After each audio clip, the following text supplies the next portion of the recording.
We're gonna have a slight change of plans here. Instead of doing another RimWorld colony, we're gonna play Hong Kong, Shadowrun Hong Kong. So I threw together a quick overlay, and let's get started. I'm not gonna have any chat. I'm gonna keep an eye on chat. I have my chat, but I'm not gonna have it up on the screen. We don't have any alerts or anything on this overlay. This was just something I whipped up real quick. I want everyone to be able to see this game. I love it. So let's get started. Let me make sure I got my OBS working here. Full screen, right? Audio looks good. Again, let me know if the audio is a little loud. Let me see. I think I want to continue. I'm just starting. I think I created a new character. Let me see. If this is wrong, I will load. All right. So, okay, Shadowrun. If you've never seen this, if you've never heard of the world, 1 second. I think this might be the wrong game. Hold on. I think I've got to save here. We're going to go back out. Save. So while we're doing this, let me explain. Shadowrun is like a role-playing game that came out in the early 90s. That is awesome. Okay, so it's kind of like cyberpunk, right? Oh wait a minute, this is beginning. I said 1 second. We'll leave it right here. So let me explain before we start. It's a role-playing game. And it was like a tabletop role-playing game from the early 90s that still exists. It's been handed around from a few studios to studio. Catalyst currently owns it now.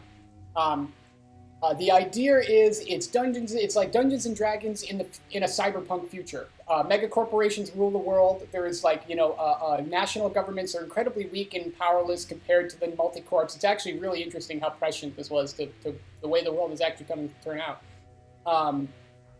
Mega corporations really run the world. They have their own private armies.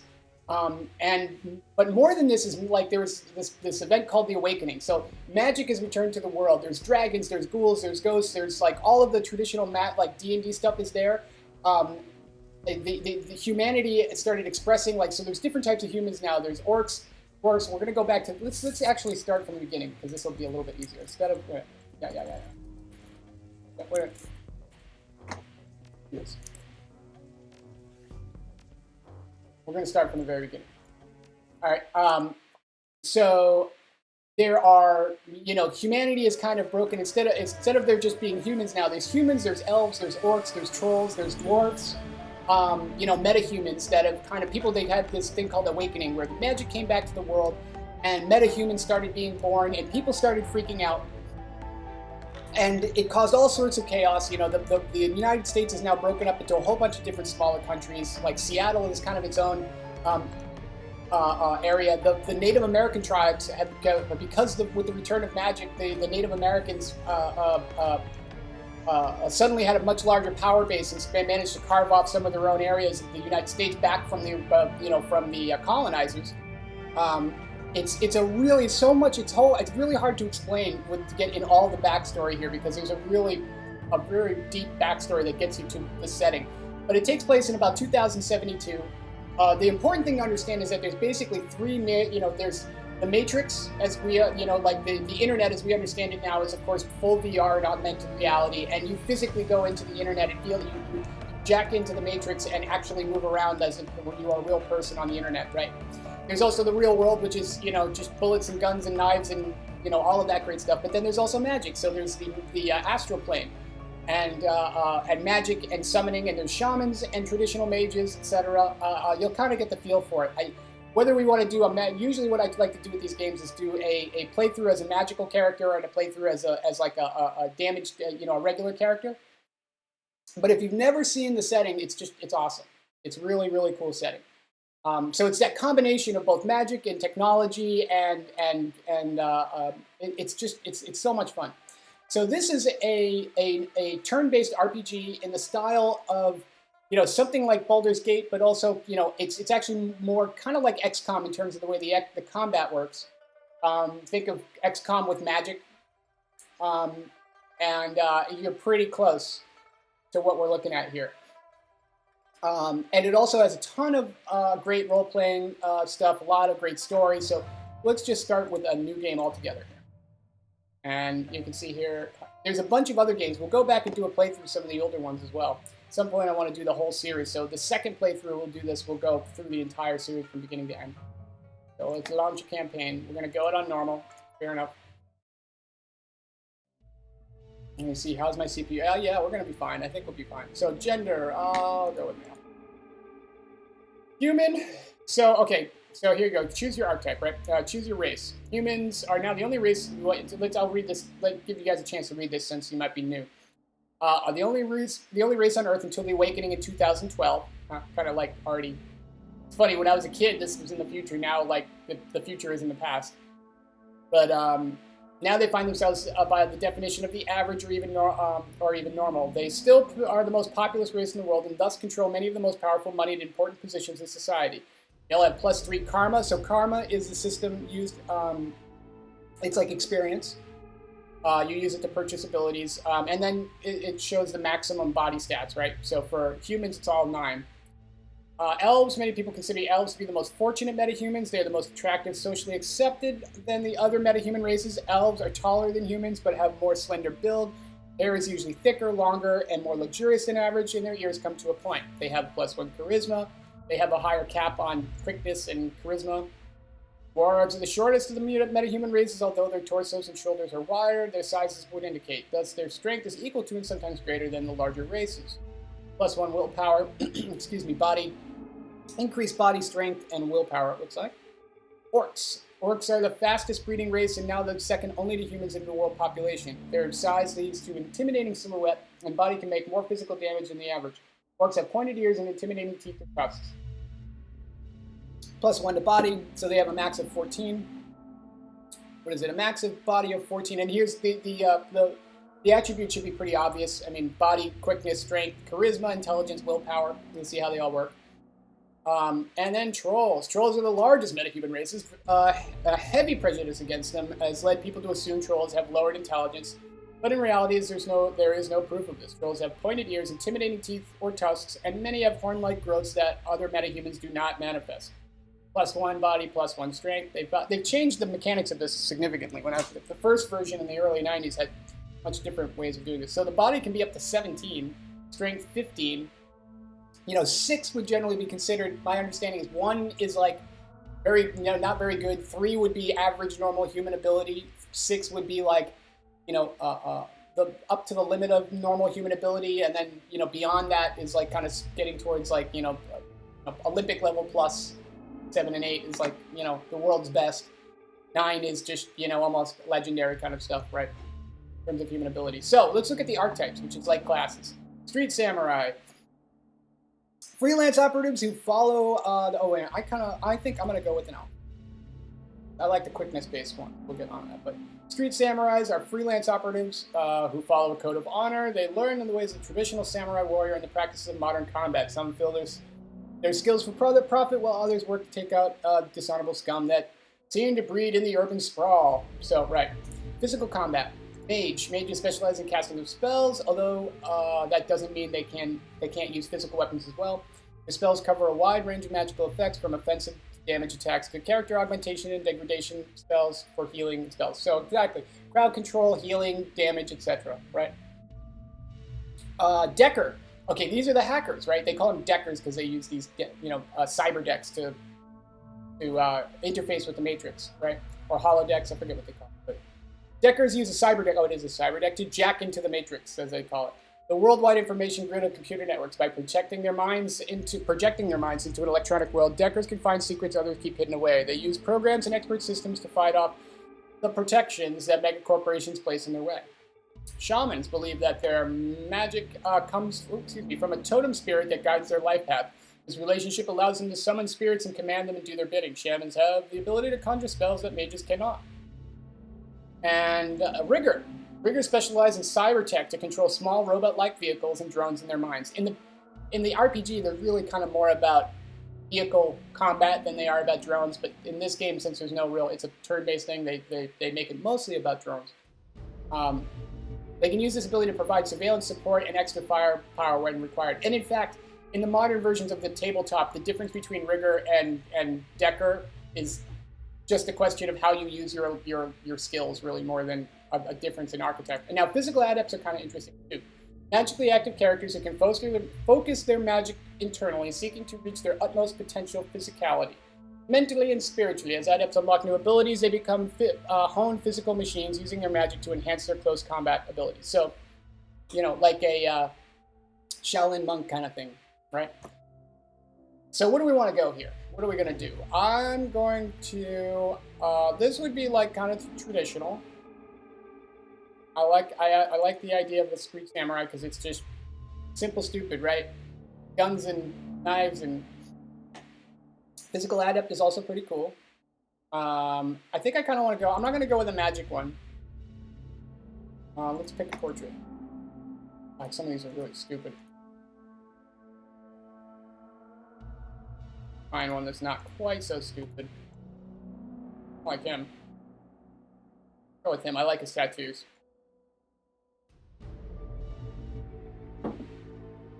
All right. Now we're going to spend our karma. So the system, the way this works here, right?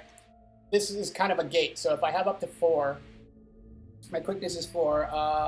Let's see. I want a little dodge. I want range combat up to 3, I think, at least.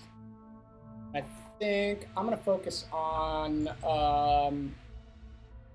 shotguns and rifles. What do I got left? 3.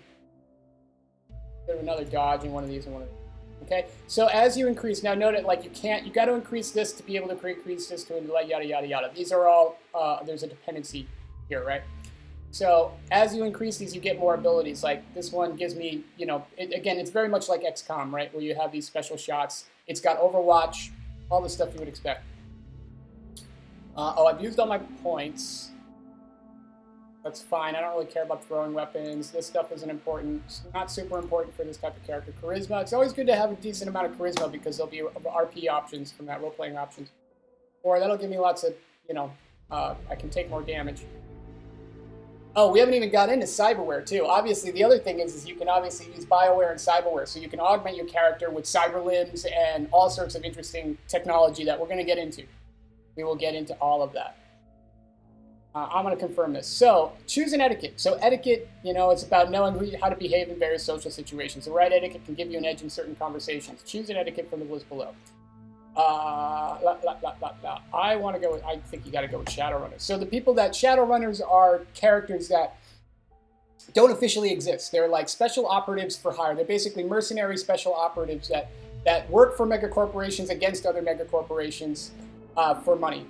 And they can work, you know, I mean, it's assumed that they're basically for proof that they can work for the same company and then attack the same company the next day if they get contracted. So they're essentially urban mercenaries for companies to have plausible deniability in terms of when they want to do shadow type operations. So they call them Shadowrunners. That's where the name comes from.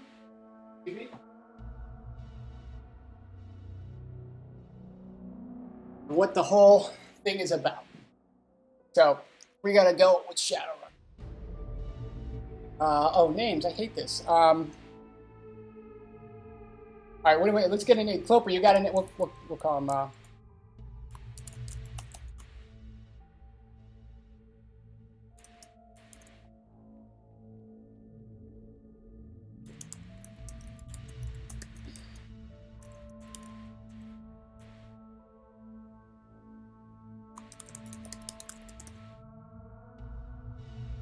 Dragon Center is actually better.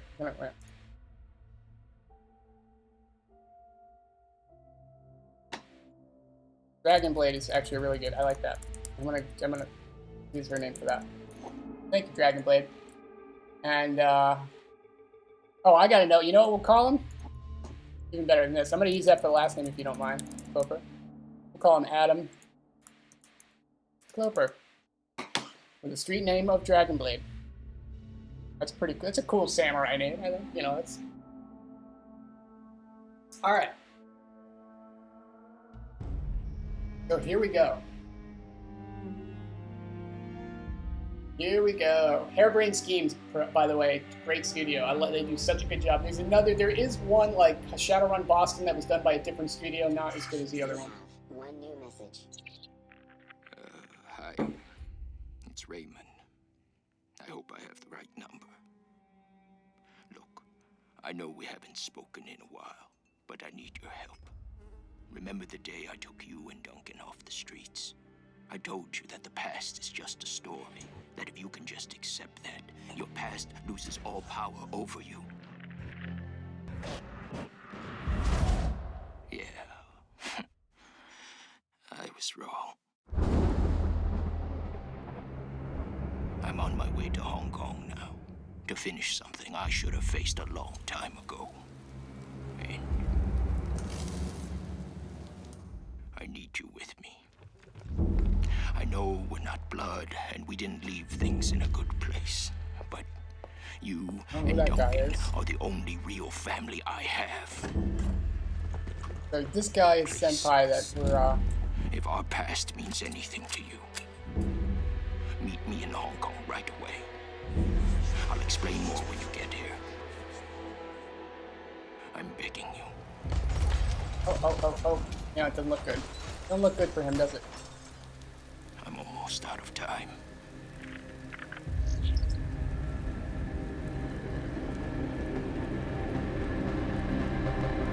Okay, so he's clearly the lead. Like, that's the hook, right?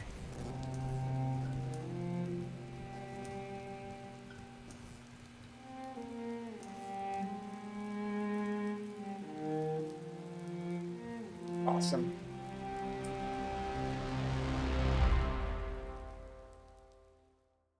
Let's see how this... Can I get away with my glasses off? No. They're not. Okay, so, hard landing. Raymond Black, the old man, gave you a home once. He took you and Duncan off the gang-ridden streets of the Barrens, which is Seattle. Sheltered, educated, slapped some sense into you both until you both resembled productive members of society. And then you took off, left it all behind. Landed behind bars for a time, tried to start a new life after that. It's been 8 years since you've heard Raymond's voice. Till out of the blue you get this cryptic message and a plea for help. Meet me in Hong Kong, right away. And wired to your account enough new yen to pay for the flight and then some. The descent is rough. A squall comes out of nowhere, sending a solid sheet of rain, punching into suborbital transport. Into the suborbital transport. With a ragged shoulder, the plane finally skids to a halt at the edge of the jet black coat tarmac. A half hour and an interminable number of emotionless security checkpoints later, you hail a water taxi to the Victoria Harbor. Hong Kong looms ahead, pulsing with energy. Hey, what's up, Worldly Eskimo? How you doing?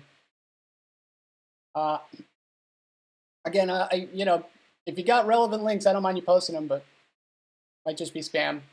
If that's spam, I don't actually have my channel up, so hopefully I don't think we have enough viewers. But again, thank you. Check it out. Thank you for coming. We're playing, if you are a real person, welcome. And we're playing some Shadowrun Hong Kong here. So Hong Kong, Victoria Harbor. You step from the churning water of the taxi, ponderous rocks of the dock, your stomach launching at the transition.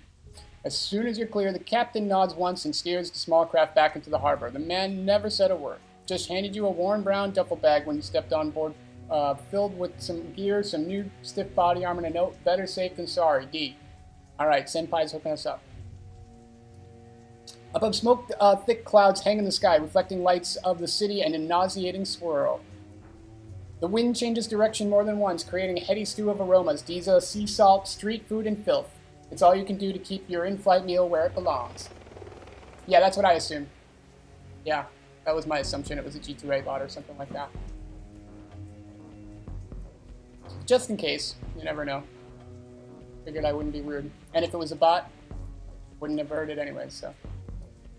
Two figures stand waiting on the dim light of the pier. The first is an orc, lean with in-your-face muscles and a jaw made to break fists. The second is an elf, one hand resting casually against her hip. Raymond Black is nowhere to be seen. Duncan. Okay, so Duncan was the dude who gave you the armor. This is your bro, I guess. Okay, so, well, don't you look like shit? Duncan Wu, the closest thing to you have to a brother. You haven't seen the man in 8 years. Still as charming as ever. We like Duncan, I think. He grins. Green's not really a color, Adam. Doesn't go that nice with the new. It doesn't go with that nice new armor I got you. As you open your mouth to respond, something shifts alarming in your stomach, a liquid bubbling sensation. We're going to try to tough this out. Duncan, must be. I guess you've still got some of your old fortitude at least. He laughs. Considering how much synthahol we put into that used to put down, I'd be surprised if you couldn't handle a little chop. Anyway, we got to go find Raymond. So, where is the old man? He never showed up. He's still got that same baritone rasp. Had it since he was 12. Mood developed early. Alright, did you try him on comm? No clearing might be. And when was the last time you saw him?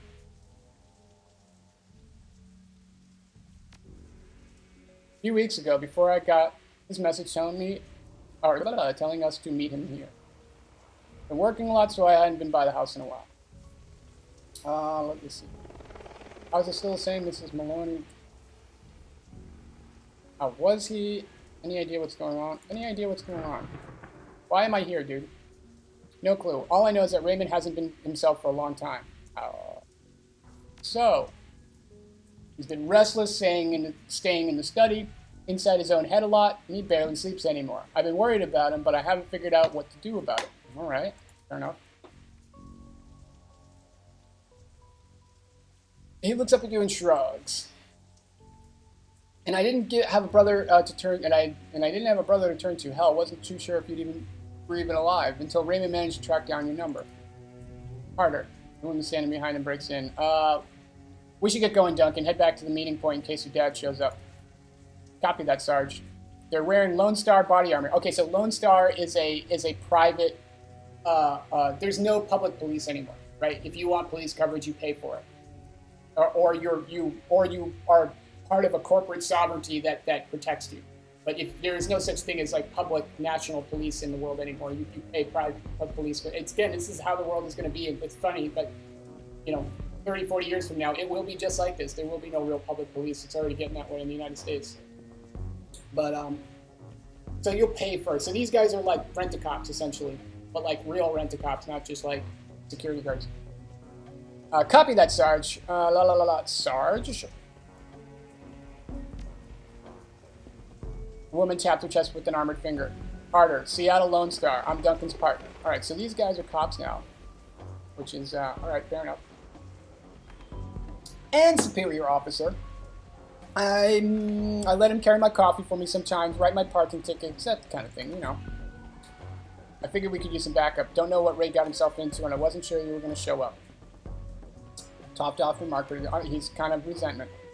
Got something you want to say, dude? Speak up.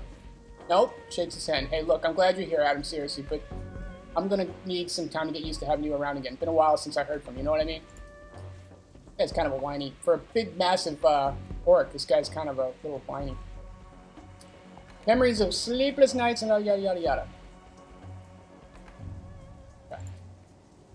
And then stepping out into the daylight, suddenly free, fallout from obscure corporate restructuring. A few hundred new yen worth of apology from your former jailers. So you were sent to jail, and a decision to start a new life, to leave the past behind, all of it into now.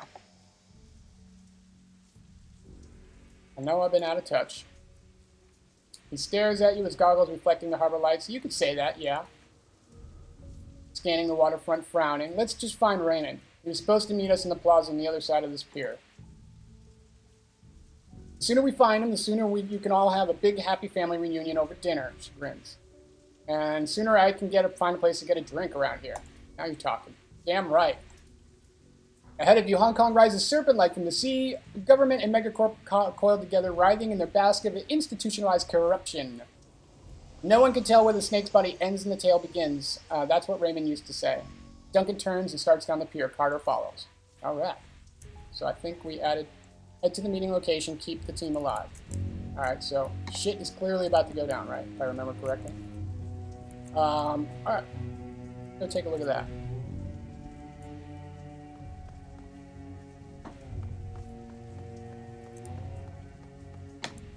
Fresh construction, expand the harbor of water. Corporate interests, okay. Doop-a-doop-doop.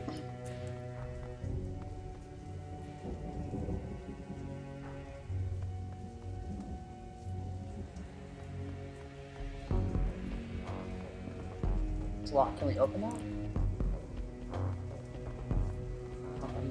that? I've been through this once, but I kind of forget exactly what happened. So this is where we want to go. Those yellows are usually the next thing you need to do. All right. It doesn't budge, so we can't go through this way apparently. Fair enough. Huh. Well, that was open earlier. Looks pretty solid. Let's see here. Shouldn't there be someone less out or something? Guess we'll have to find another way to reach the closet. Maybe if you bang your head against it hard enough, it'll open. Oh, maybe he squints at the guard check. Strange that there's no one around, though, isn't it? Yeah, this is wicked shady. This is toad shady. Who knows? Hong Kong. It's Hong Kong. Not exactly sure how things work around here. Come on, rookie. Cut through that construction site. I hate it when you call me that. Shut up, rookie. Let's go.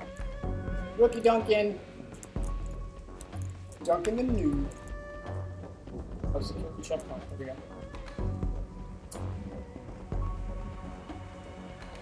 Gate is locked, but the nearby control panels appear accessible. Carter opens it with a metallic screech that pierces your skull, sending a new wave of pain down your churning stomach.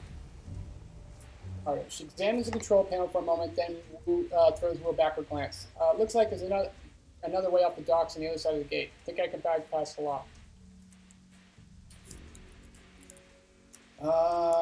I can't. Okay, I'll let her do it. Okay, good. Well, thank you, Carter. Game saved? Alright, very good. Can you point somewhere over here? Do you see any, like, look for a little white... Oh, movement! Doubting in Cantonese.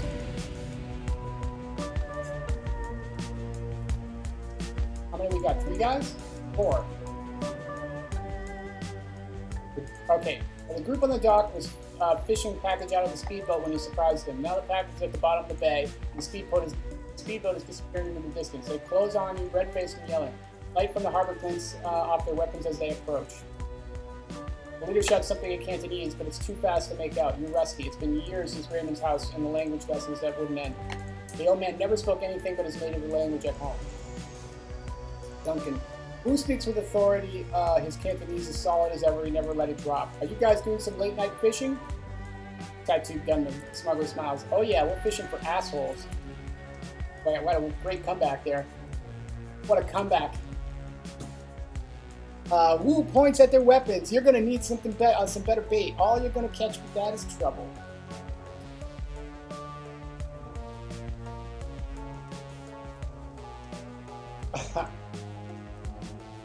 They teach you that in Rent-A-Cop school. A smile starring his face. He thinks better of it. He turns back to the smugglers. Flashes. Lone Star, put the guns down. Tattooed gunman. Smuggler squints at Wu's badge and smiles in his face. At his friends. Never seen a badge like that before. Either it's fake or just some kind of security guard. Grasps his rival. Either way, it ends the same way. I think he's done talking. There it is. Alright, turn-based cop. I got it. Oh, I got a shotgun? Is that all I got? Really? Alright, then we want to flank these bastards, right?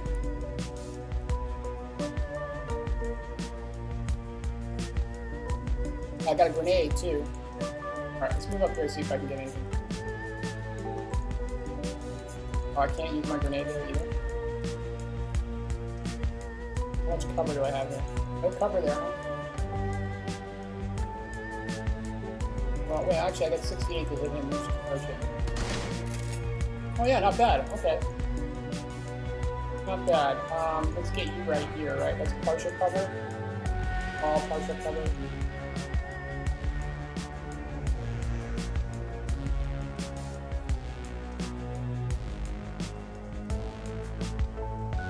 Keep going together. Concentrate fire. You. Oh, she's a mage. Okay, great. Fantastic. What can we do? Let's put, I don't think we need to worry much about armor. I mean, for aim. So let's, which armor does this guy have? He's got some armor, right? That's what I think that means.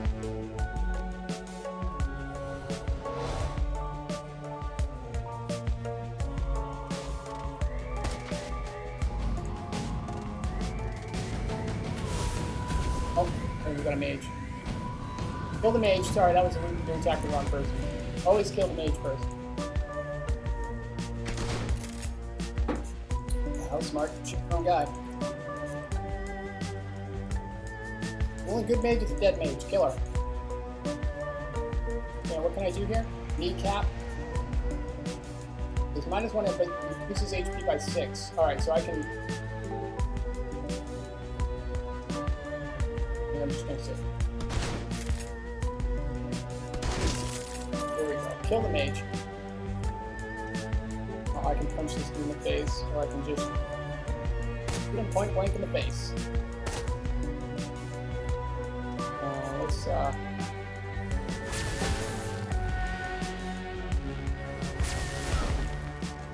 missed. It's right there.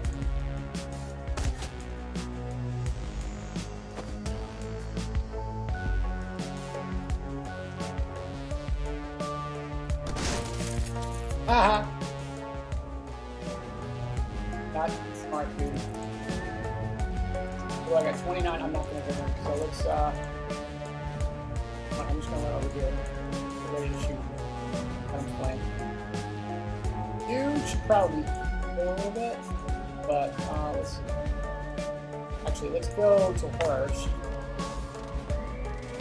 Put an aim on him. Heal on him.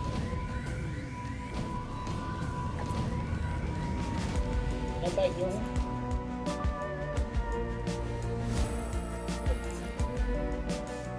Alright, you. Where are you? Tell me over here. Oh. Yeah, stand behind cover, dude, don't you?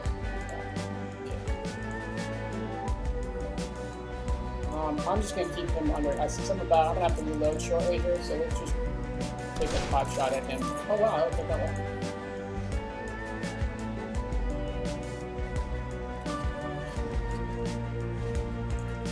You! And I think I can't even hit you. Over here. Get the line of sight. Right through that creepy sign, dude.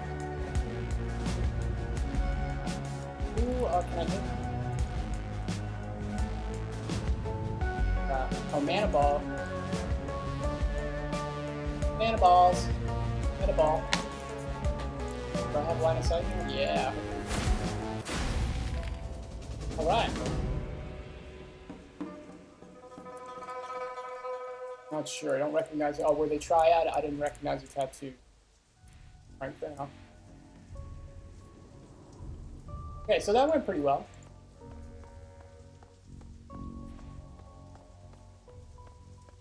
Oh. That up, whatever that is. Yeah, good guy. Good drugs. Want that drugs. What else? We got any more drugs? Is that all there is? Just drugs? Weapons?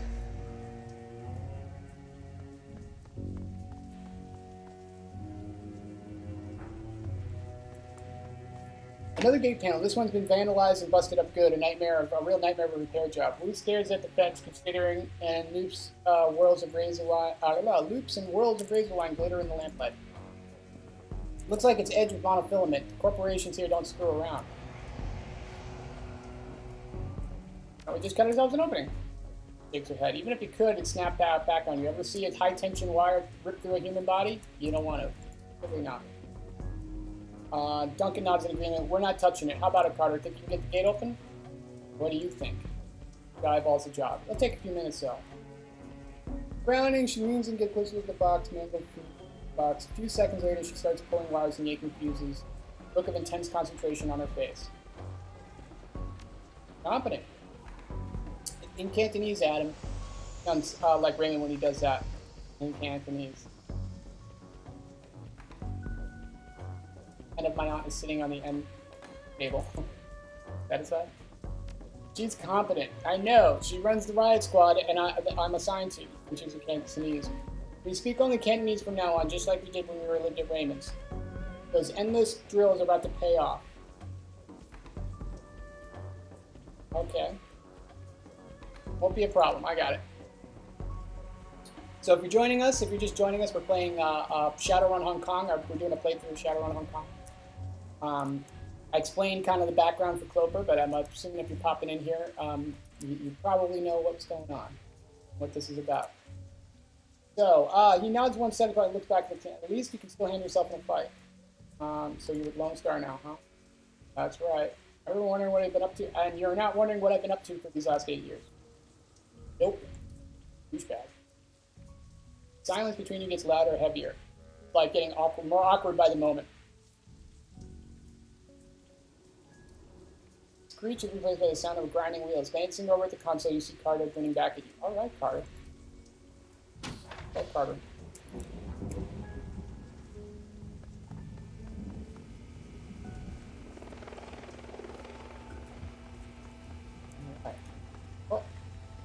The light from the nearby vendor stall stabs your eyes, triggering a throbbing ache in the back of your skull. You stop short, squinting as rough voices drift in the wind. Tattooed smuggler. Where's everyone else? Where's the damn shipment? Haven't seen them yet. We just got here.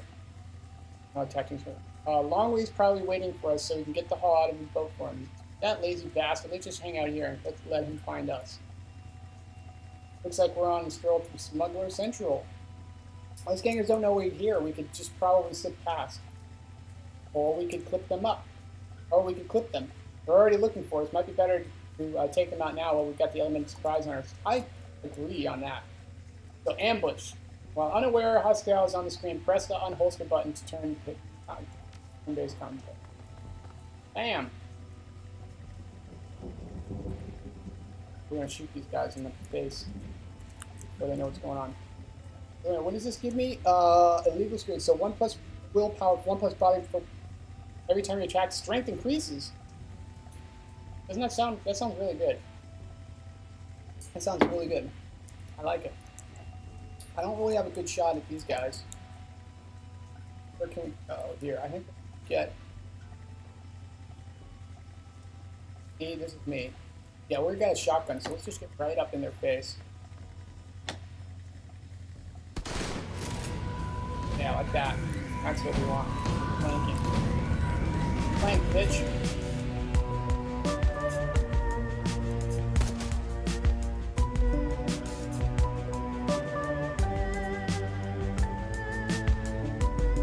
Line of sight. Yeah. Oh, yeah, I can speed me. Yeah, get him. Oh, nice. Okay. We like the element of surprise.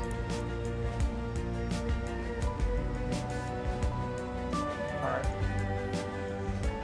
Guy busy over here by flanking. Bunking. Go right here. Shoot him in the face. Duncan, you had one job. Fucking Duncan. Oh, Carter. Hey, no problem, Cloper. See you in a bit. Now, can I shoot this guy in the face? Where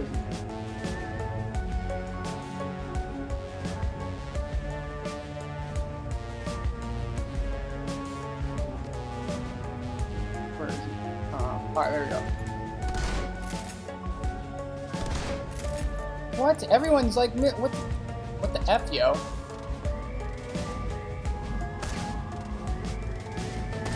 Wow, we're getting really lucky because we have like pretty good.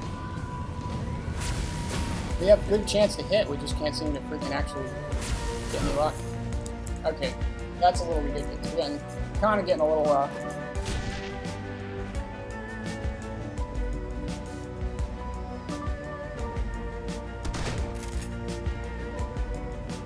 Out of ammo. I need a rifle.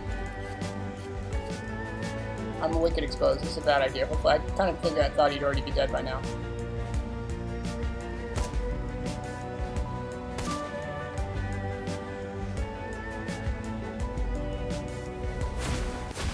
There we go. Fair enough. Hey, oh, what's that? I saw. Pick that up. What's that over there?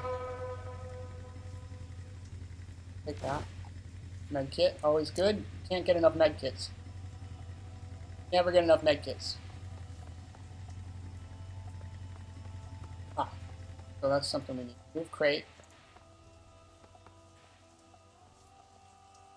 The TwitchCon bots are out in Force tonight. Armageddon 1, alright.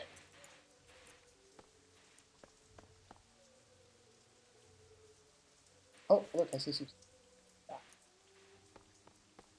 Oh, that water looks enticing, right?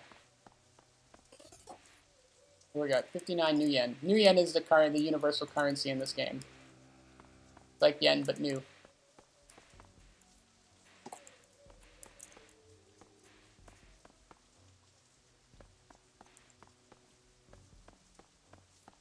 Oh, who's this guy? Okay, wait a minute. So we gotta talk to this guy. Wait a minute. Let me see. Let me look at my inventory here. One of the things when you get this game, first of all, let's save. Create a new save. Okay. The fights can be pretty tough in this. Let's see what we got for equipment. I can spend 1 karma. I'll save that for later. I got a gun. Got some grenades. We got the kamikaze. Oh, you notice it was in the T position for a second? That's fine. Took a second to initialize. That's like the standard position the modelers will put it. Uh-oh, okay. Closing to the street. You can make out 4 shadowy figures loitering in the plaza ahead. Troll, orc, dwarf, elf. 2 men, 2 women. They're different from the smugglers on the dock. Alert, poised, professional. You can see they've made a token attempt to conceal their weapons. Okay. The unspoken message is clear. We're strapped. Mind your manners. Wu stands up tall, takes that amused tone he gets whenever he's standing toe-to-toe with someone bigger. Someone who doesn't know they're about to go down. Evening, folks. You got permits for those bazookas? Roll. The thick troll pulls his mouth into a comic frown. Permits? Give me a minute. He makes a show of patting his pockets. Nope, guess not. Must have dropped mine in the dumpster along with the last idiot who stepped to us. Duncan. Coolly surveys the scene, nods in a friendly fashion. Is that right? Well then. Turned out right. You could almost feel Wu's cop training kick in. It's like watching a drone execute a command routine. Reaches for his rifle, brings it up quick, but it's too late. Hey, what's up, Cloper? You didn't miss anything. We just ran into another team of strapped baddies here. He reaches for a rifle, brings it up quick, but it's too late. By the time it's at shoulder level, an assortment of nasty-looking ordnance is already trained on his head.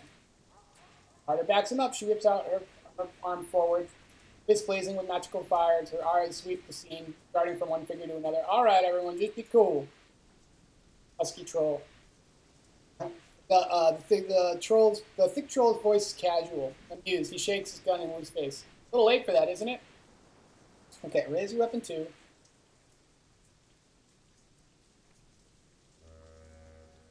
All right, hold your hands up, palms out. How about no one does anything stupid? You just want to talk. Oh, I can see that. Your buddies are totally chill. Something we can do for you, officer? Wu's jaw tightens, but its tone says cool and controlled. I'm looking for an old man, Raymond Black, who was supposed to meet him here. You know him? Troll nods his enormous head. Mm-hmm. Wu's voice gets an edge. You can see a vein in his temple starting to pulse. Where is he? Easy, Duncan. That's right. Easy, Duncan. Your friend Raymond never showed. We've been waiting for the better part of an hour. Think everyone can put their guns down here? Voice is steady, but clear needs control. I don't think so. Not until I get some answers. Like why a group of heavily armed assholes are meeting at a little old man in a construction site at midnight. Young orc. The orc girl chimes in. Her tone is light. She's trying to defuse the situation. We do odd jobs for money. Like me. Wu speaks softly, but you know that means he's reaching the end of his rope. He cracks his neck. Pop, pop. What kind of jobs? She gets a wry look in her eye. Her answer is flippant. Odd jobs, this and that. So you were his tour guards, right? Sure. Yeah, kinda. The old man hired us to take you all on an excursion. Hired you? takes them all and licks them over. They're an odd assortment: a cybered-up troll, an orc girl with magical fetishes, a dwarf with cyber decks slung on her back, and a tall elf standing behind them quietly inscrutable, with all guns trained on Wu. Duncan, understanding spreads across Wu's face, his jaw tightens. Shadowrunners. Wu's shoulders creep up, his stance tighten. This is bullshit. Raymond would never hire Shadowrunners. They're criminals. Criminals!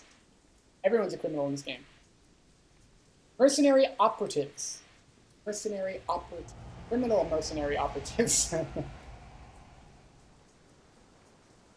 I like her. All right. So, yeah, you were right. Your buddy Raymond was associating with a bunch of hardened criminals. The troll tosses Wu a sideways smile while staring down the barrel of his gun. Sorry to burst your bubble, Lone Star. Guess you didn't know that your old man was as well as you thought, huh? Wu tries to shake it off, but he's struggling to process the information. He can feel that the heat coming off of him. Runners sense it too, and they tense up tight. They're keyed on Duncan. Their guns are big. Looks on their faces make it clear. One wrong bead of sweat, and Wu is going down in a red mist cloud. Carter remains completely still. Her voice is level, moderate. She has done this before. Let's stay focused. No need for this to get ugly. Quietly to Wu, listens without turning his focus squarely on the troll. We need to find Raymond. These are the people who can help us do that.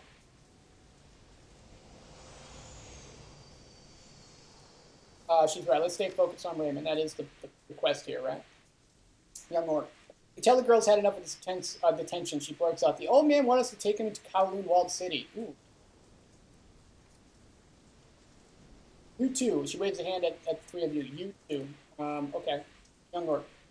Two large rats clinging to her hip and her shoulder poke their heads out of their folds of their clothing. They fix. Oh yeah, so she's a rat shaman.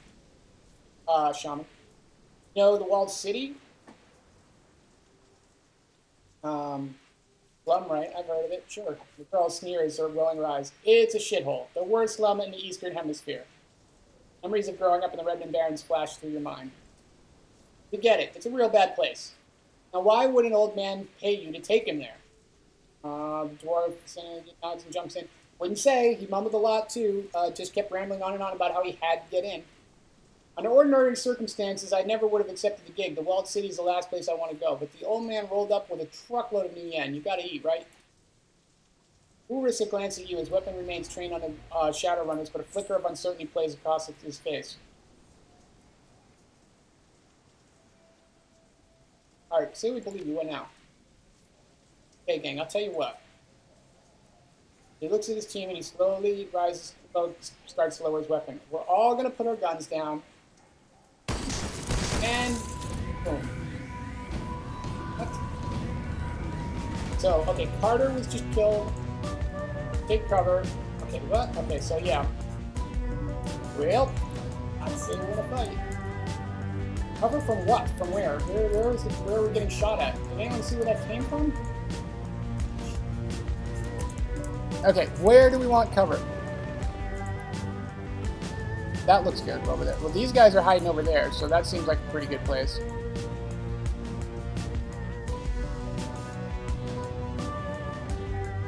The sound of high-caliber rifles shots hang in the air. Part of the troll, the silent elf, lie dead in the widening pool of blood. Their heads broken open and like melons dropped from a 4-story building. Evocative. The young girl screams from cover. Nightjar! Nightjar! Come on, big man! Talk to me! Gunshot? No! No! She turns to the dwarf, her eyes wild in fear. Oh shit, this isn't good. It certainly doesn't look good. Officer on the megaphone. This is the police!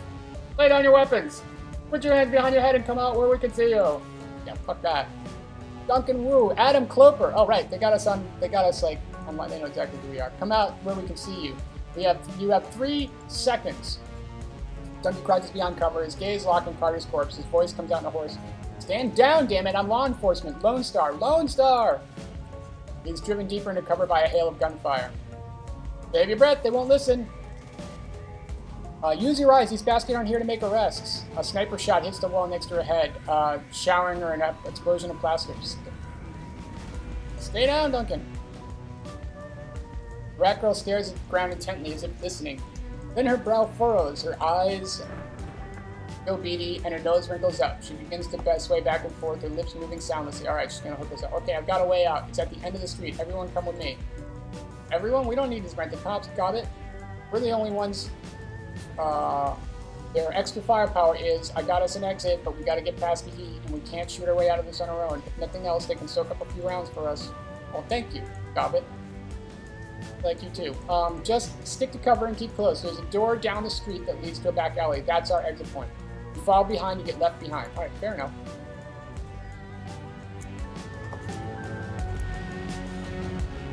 Can I get there in cover? Like here. That looks like cover right there, right?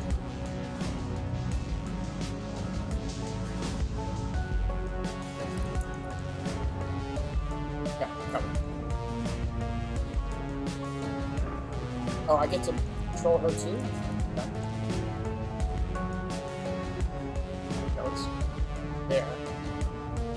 Oh, wait, shit. There was a, I can get it. I can summon. Get you. That seems like fairly cover. So unless someone's gonna come from behind here, listen to Dick. Oh, there they are. Okay, yeah. They're in cover. So I have a feeling. Oh yeah. See. Oh yeah. That's not cool. See, that's the thing. They're like, stay in cover, but like you're surrounded. kind of hard to be in cover when you're surrounded. Alright, I think we gotta shoot this guy fast. We want this guy dead. Wait a minute, can I hit? Yeah, he's the best option I have. Oh, wait. No, I'm probably not gonna hit him. So, shoot.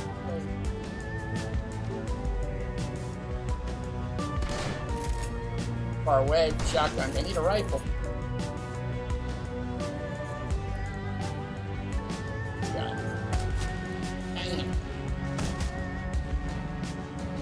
Alright.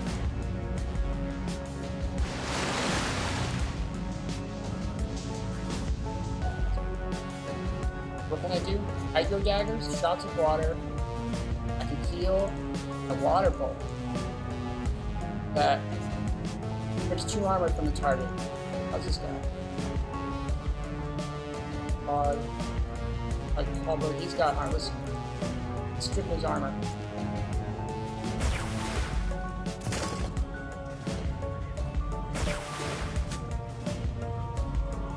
Oh, and gets sweet. He's got lots of AP. AP, OP. Alright. Okay, who do we got now? Oh, I can still attack? Fuck yeah. Over here. Spirits are awesome. Alright, no, I can hack this, so that means there must be... Oh, yeah. Well, I'm afraid to kind of come out of cover to access that thing. Oh, what the hell? YOLO. Alright, sweet. So no more drones to deal with. That's good. That was probably worth putting her in cover for. Got her back here.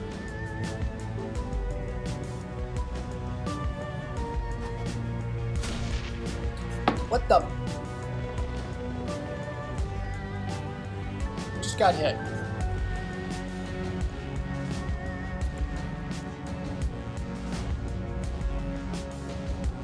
That looks like cover to me. God, I don't really want the shotgun anymore. Like, I need a rifle back. Let's try. I can't do that, so whatever. I'll just.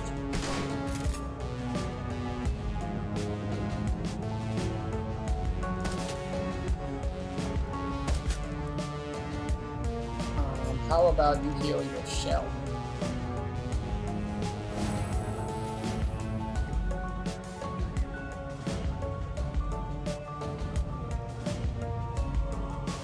Go right here. Flank this bastard.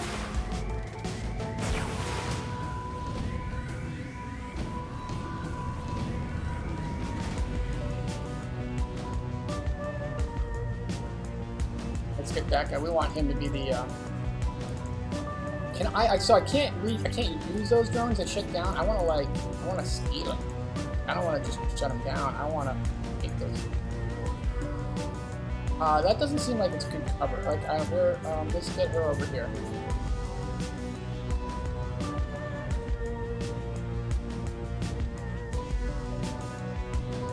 We gotta move up. Duncan. Where's Duncan gonna go? Is it cover there? No. Yeah. Kinda cover there. Go over there, dude. I have like no chance. Oh, that's me. That's not him. Okay. Like I've got to run up in their freaking faces to get. Okay, I'm just gonna stay in cover here and I'll reload. Oh, I should have done Overwatch, right? Oh, I couldn't do that. Never mind. No cover there.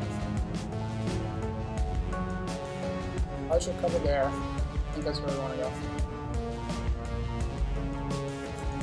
Where does she get to? She's got some movement. Let's put her next to Duncan.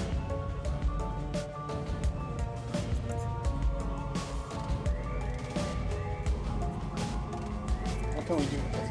Oh wait, what's that? A grenade launcher. Yeah. Yeah, what the hell?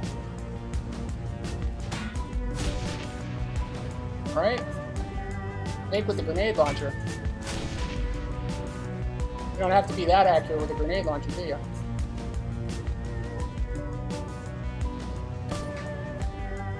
These guys are jerks. Take them out. I'm gonna run up to you and put a shotgun in your face.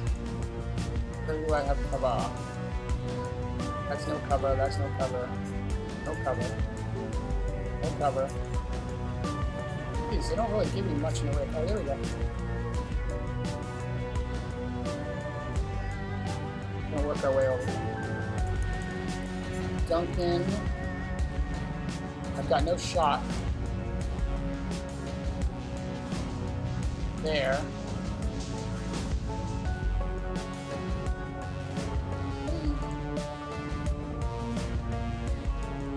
Let's see what we got. Let's get. I'm gonna bring him up next to me. Why don't you? Oh yeah, what?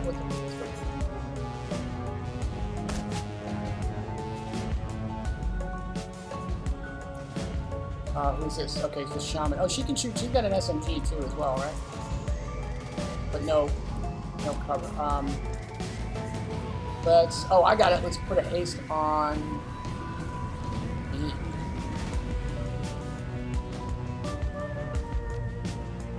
Haste. Or do I need line of sight? I must need line of sight. Alright, let's put aim on her then. At least maybe she'll be a little better with the and aim.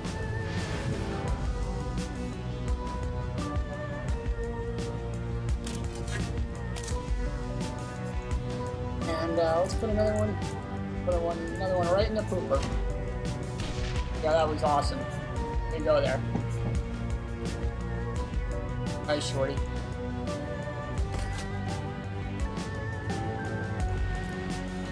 What a god, you guys. Totally going to freaking... Where can I get to? Oh, yeah, there we go. That's at least partial cover. And next round I'll be able to come around and just freaking plug these guys. Take the conduit.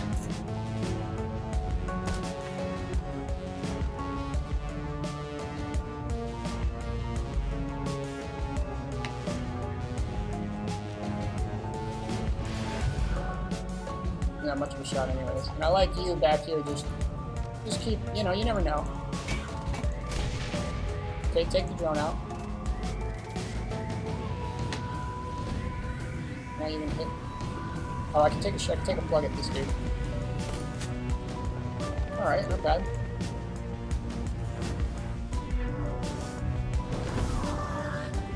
Oh, not good. Not good. We don't want... Okay, yeah, that's not really good at all. I don't want that. Oh, but if we kill that mage, I think the...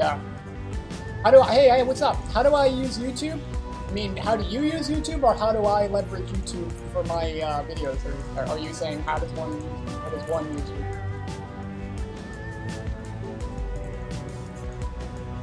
Yeah, take this mage out. I think we'll lose the...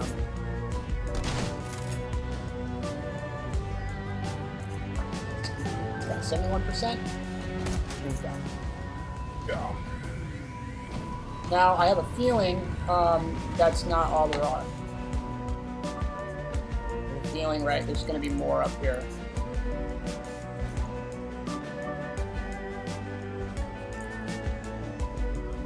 So, we still want to stay in, we still need to stay in cover.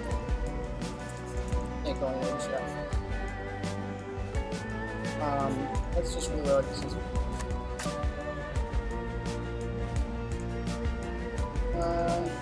Now let's get you over here.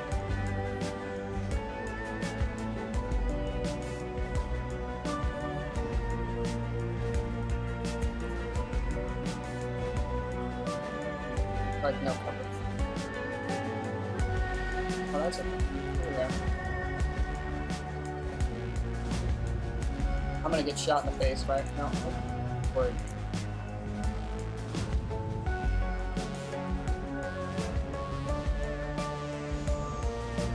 Oh, yeah, Dragon Blade, that's normal. It takes however long it takes. It'll say at 95 or 99% for quite a while, and you'll get an alert saying it's uploaded before it's actually finished uploaded. That's just YouTube being stupid. It's just the way it works. You're not doing anything wrong at this point. Sounds like.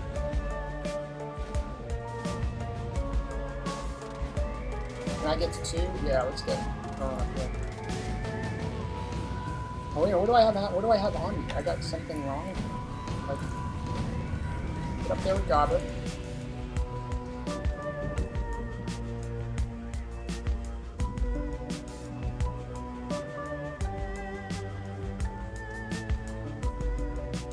But only in 144p? Oh. I don't. Well, I can take. I mean, I'm not exactly sure. In general, I record in 720. Just because it, to keep the processing requirements fairly low.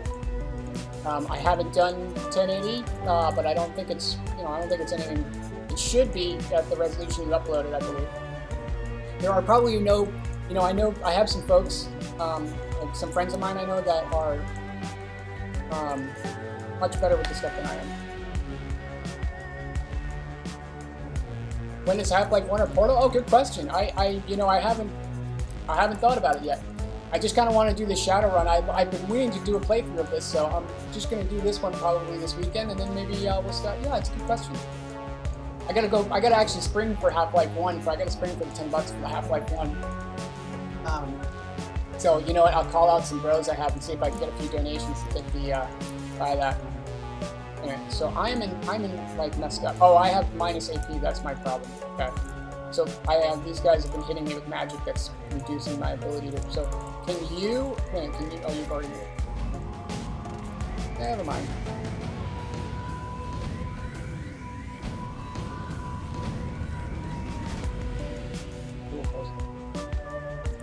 Where are these enemies? Oh crap! They're behind us. Oh no, and in front of us. Again, we're surrounded. It sucks. I didn't need the processing power. I was recording that guy Cephas. Oh yeah, I know him. Trying to break up with his ex-girlfriend stream. It's kind of funny. I don't think I would do that on stream. Like I'm sure I try very hard not to discuss details about my ex on the stream. But yeah, so how did it go? Did he succeed? I mean, it's kind of like, if you fail breaking up, does that mean you're still with this person you don't want to be with them? And how do you fail, like, leaving someone? Although I guess I did that for a long time. I mean, I failed leaving my ex-wife with, like, apparently, kind of being honest. Run out of here. Run away! Actually, cover things. Nice cover things. Get the hell away from this guy back here. Failed.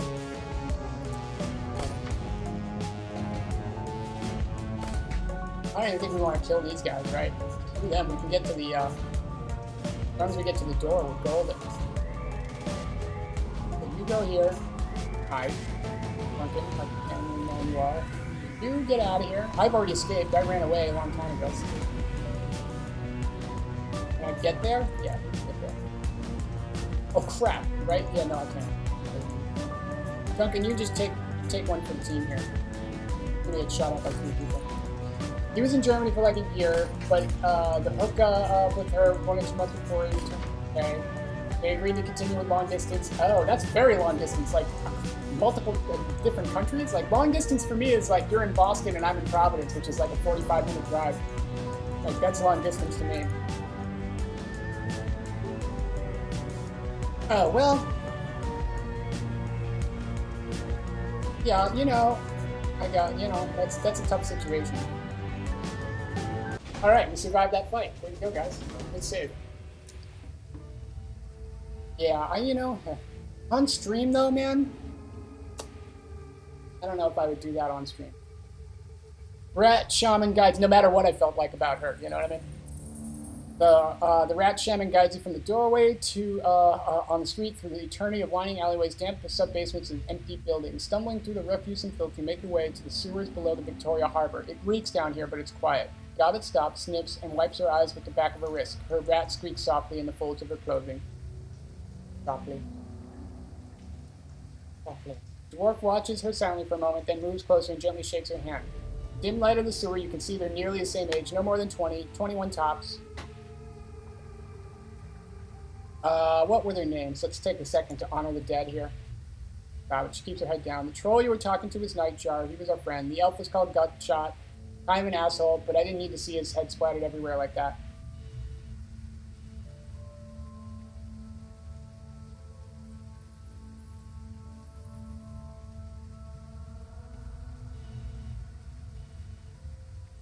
Yeah, I mean, that sounds like...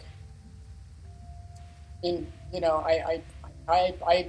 left a village. When you live with someone and have a child and you've been married for like years, the idea, breaking up is like a much bigger deal. You share, a house you own together and assets and, retirement funds. It's like, that sounds like a dream, honestly, like a dream breakup to me.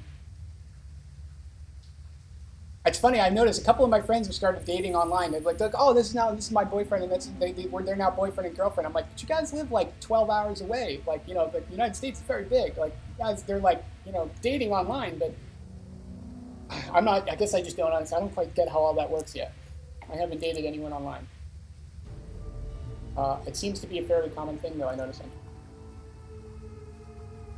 If you're only going to get to see each other, physically in front of each other so often, I'm quite sure how that works.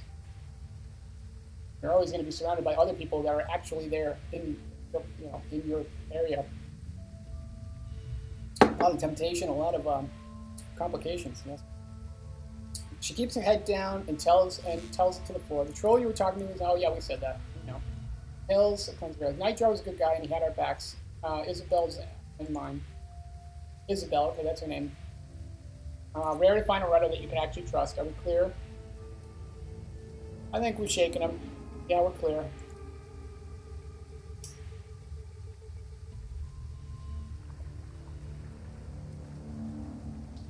And so I've actually kind of wondered, like I had an ex after I left my wife split. I had a girlfriend for, I had a girlfriend. I was in a relationship for like a couple months, like 2 months or so. And she just like left, like didn't like out of the blue, like was like, oh, I love you one day, and then was like just didn't want to talk to me ever again the next day. So I was like, all right, whatever, fuck you. But I wonder sometimes if she comes on, she like still follows me on Facebook, and I wonder sometimes if she's lurking on she will remain nameless, but I wonder if she's sometimes lurking on the stream. And if so, hi.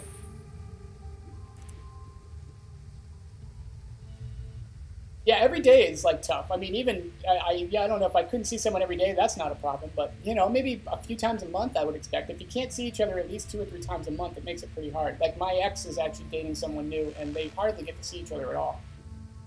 I feel bad for them. All right, this is bullshit. I'm done messing around these alleys and sewers. I'm done running from the cops. For fuck's sake, I am a cop. I feel the same way as you. I mean, I would love to, preferably I want to have someone there every day. I mean, I tend to get in a relationship and I commit to them. I don't have a problem with that. You met your wife online? Another country, an hour together? Well, that's inspiring. That's good to know. Very cool, Club. I guess, again, that's probably more common in Europe. I guess, the United States, it's like, I guess, I'd be perfectly willing to date someone. I just don't quite understand how it all works. You know, if there's an intent to get together at some point in the future, then sure.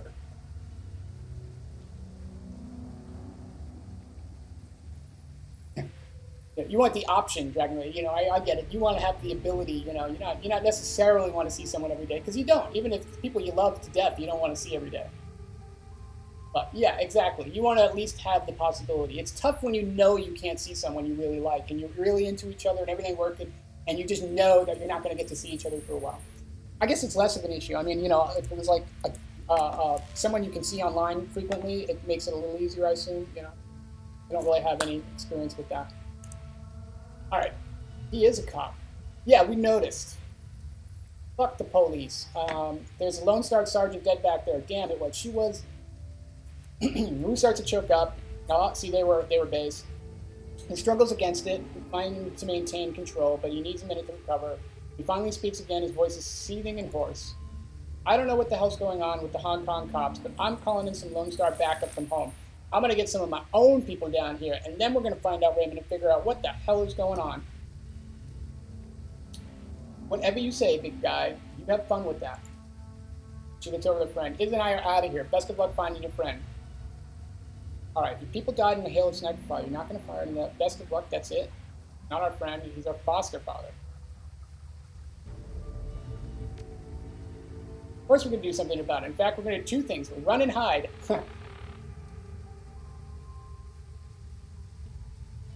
Look, we got to get you to safety, but now we are done. With this shit.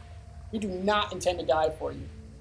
Wu isn't listening. You can see on his face that he's already written the orc girl off. He pulls out a security-grade PDA from his holsters and tapping the buttons and meaty finger. Lone Star, control, logo, device, picks up Annie and official. He stops confused. I want to check out your cute thing. I don't have a browser open, but if I can get away with it.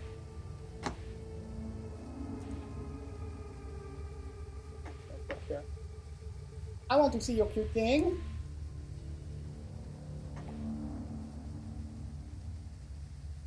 Whoa, very cute. Stacked. Cute and stacked. That's almost just like, I've never quite understand like, you know, the whole like taking the,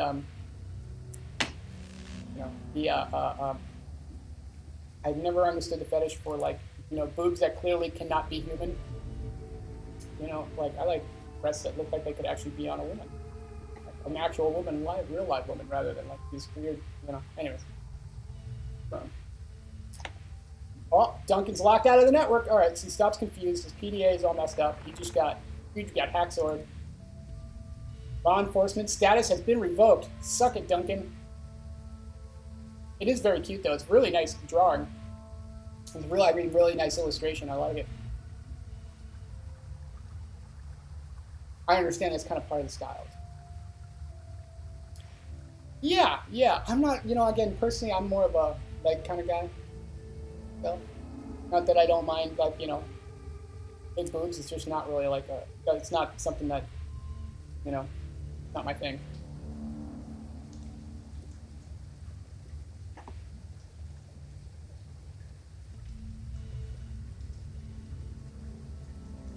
I tend to be attracted to women or they're thinner and androgynous like myself.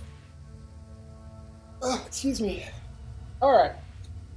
I don't believe it. This is saying there's an APB out on us, Adam. You and me both. Oh, well, that's not good. So every okay, I figured as much. You heard them on the loudspeaker. They knew our names. Yeah, right? You know, Duncan, get with the fucking program here, dude. Duncan is just, like, not following this. There you go. Well, maybe if you just keep waiting, I suspect actually that's what's going on. Oh, that's a good point, Dragonblade. I suspect that's what's going on, in that it's processing it, and it's probably doing it in multiple qualities, and it's putting up the low qualities, then the medium qualities, and then the high qualities as they take more and more processing. And if you cancel it or decide something, you know, whatever, or they pull it down for whatever reason, you know, they want to do the easy processing first. I suspect. I didn't know it worked that way because I always just like upload them at night, come back in the morning, and mess around with them. You know what I mean? Fucking hell. This just keeps getting worse. Alright, so he's getting pissed off. Suddenly he turns PDA. Okay. Slings the PDA. Dude, that was my freaking That was my iPad. I let you borrow that, dude. What the fuck? And on that note, I think it's time we say goodbye. Come on, Isabel, let's, she's cut off by a sudden smashing noise as her friend's boot comes down, crashing down on the PDA at Ruth's feet. Orv looks down at her work, unsatisfied, and brings down her boot again and again, until there's nothing left but a small plastic housing, broken glass, and a circuit board. She looks up at Wu, his chest heaving, and points at the pile of crap she's created. Police issue, they can trace you through that. Turns to you, hands out. Yours too, it's on the network. We bury our own. I don't know, Dragonblade. I think it's just the way it works. I actually don't select the. I mean, again, when I upload it, it just does it in whatever the video I uploaded is. It is like when I upload the video, whatever resolution it's at, that's what it ends up being when I look at it that on Google again. I've never really noticed it of like lower quality than what I uploaded, to be perfectly honest. I don't know if it has something to do with location or if like Google does different things depending on where you're from. I mean, I'm up in New England where I'm really close to like New York. I'm only like a few milliseconds away from some of the biggest hubs in the States, which means that I just have a better route. I don't know. I don't quite know. We bury our own. That's kind of a good way to put that. All right, so we're smashing our PDAs. Burners. Oh, so she looks over at Gorbit, then reaches into her jacket pocket, pulled out 2 new PDAs. She hands them to you and Duncan. Here, have burners. I suppose the least we could do after your help back there.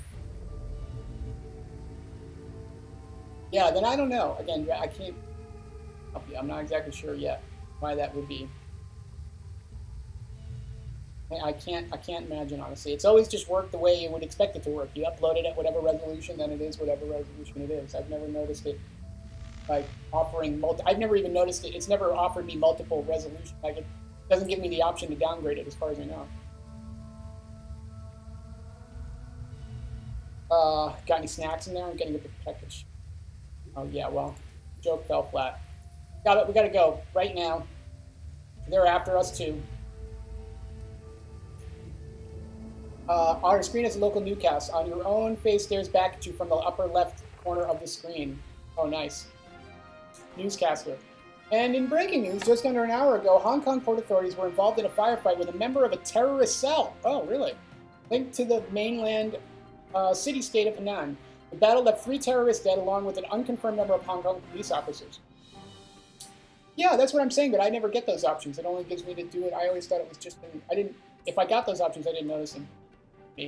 I'm a YouTube noob. A total YouTube noob.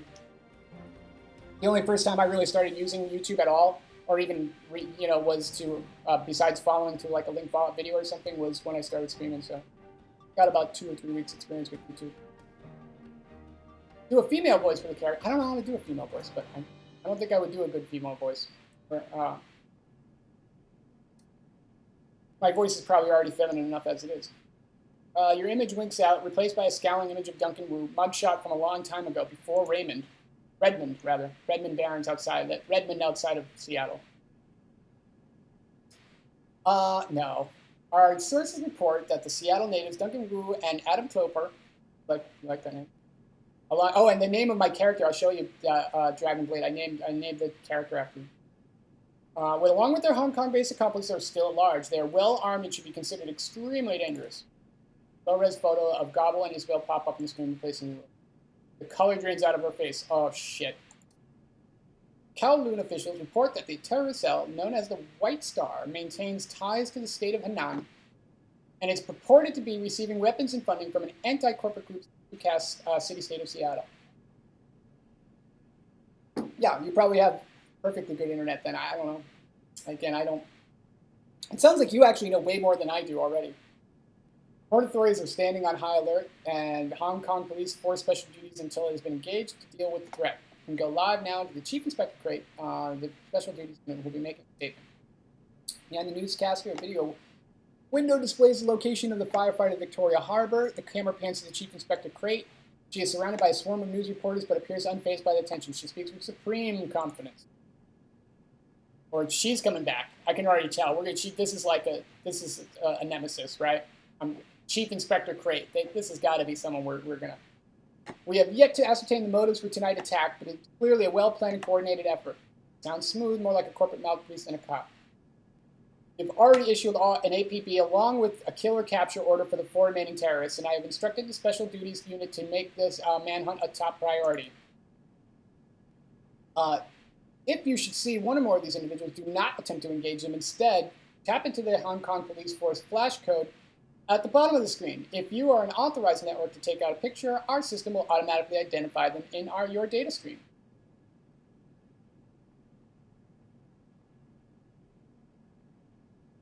Oh, the upload is low. Yeah, I wonder, that's interesting. It's funny, my upload is much higher than my download. I have like 10 down and 35 up or something like that. All right, so the newscast is over. For a moment, there's no sound but the sewer. Rabbit bends over, hands on her knees, sucking wind. Rat's scurrying in a new position. She's scared shitless. Yeah, he's busting. He's breaking your balls. He's making it. He's disparaging your country's network infrastructure. Just like probably what we'll see. Because there's plenty of places in the States. It's basically like the last place I was at, I got like hardly any. I had the same service, but could get hardly I got 1 up and like half a meg down. But it was like on the same provider I have now, where I get 10 up and 35. I'm 10 down and 35 up.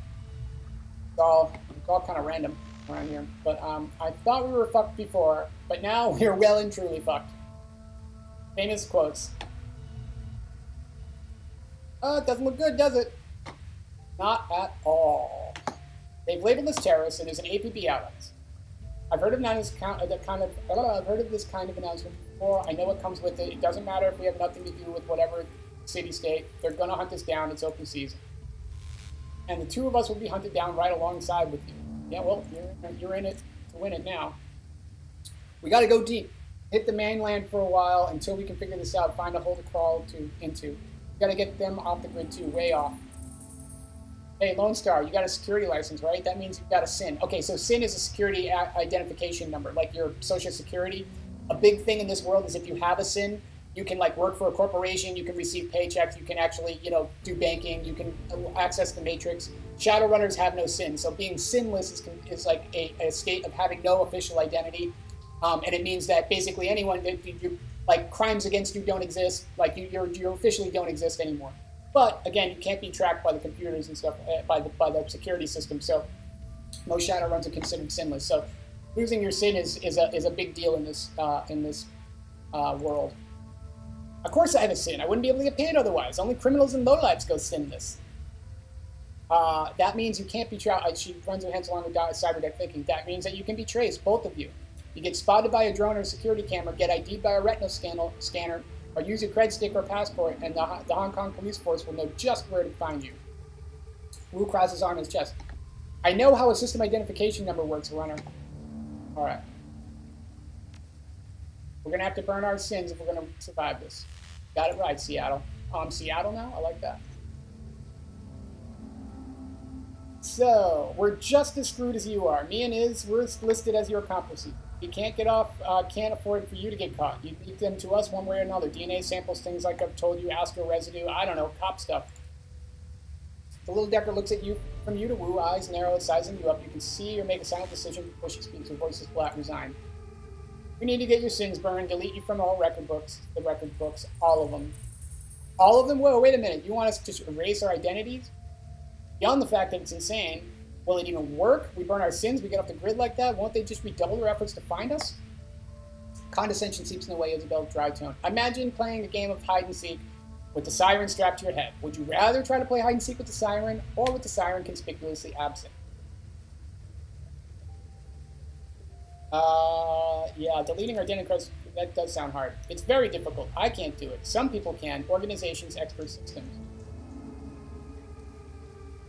You got to ask for help. There's only one person we know who has the kind of pull takes to burn us in and hide us from the cops. Kindly Chang. All right. So she's obviously got a lot of pull. Whoever Kindly Chang. Right. She's the She's got to be she's the big. Oh, I guess. Yeah, I already know this because I've already seen a little bit ahead. But she is. Okay.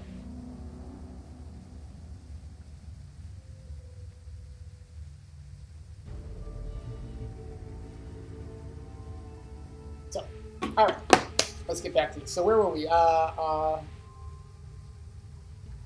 Underworld hard ass, right? Like a walnut.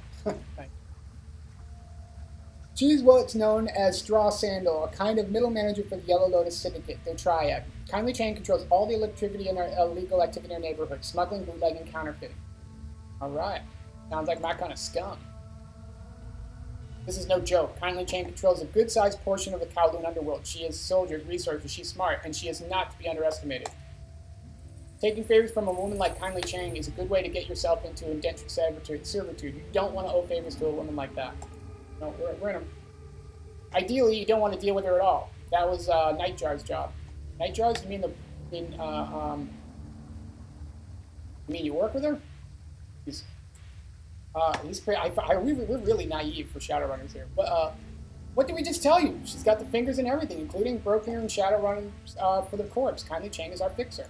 So a fixer, obviously, someone who gets jobs and steals your loot, etc. And stuff.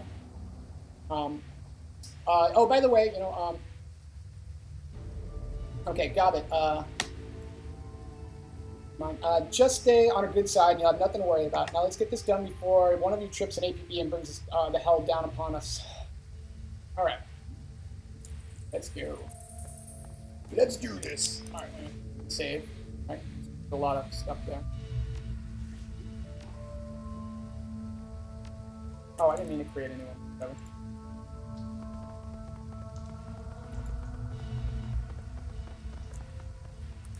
Is there anything we can get down here? Oh, wait. I'll get some shit.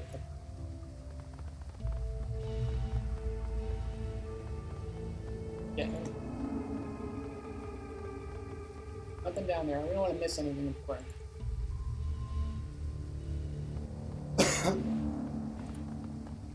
So where are we? About an hour and a half into Shadowrun. We're getting most of this has been actually. It hasn't been a ton of action yet. Mostly role playing kind of stuff as we get settled into the story here. It should pick up a bit more in terms of combat. All right, we're gonna enter the subway system. Sure, why not? Where we're going, right? Okay, you scramble up the ladder through the accessway where the sewer pipe spits you out into the Hong Kong Mass Transit System, the MTR. Crossing rails, you climb up the platform and station. Above you is Hoi, where the Rat Shaman and the Little Decker plan to plead your case to Kindly Chang. The one woman they know who can help you get underground off the grid fast, but there will be price. Chang is a triad boss who favors tend to come with strings attached. The sound of waterfront night leaking down from the stairway to the surface, peering up the stairs. You can catch a glimpse of the night sky, overcast and sinless.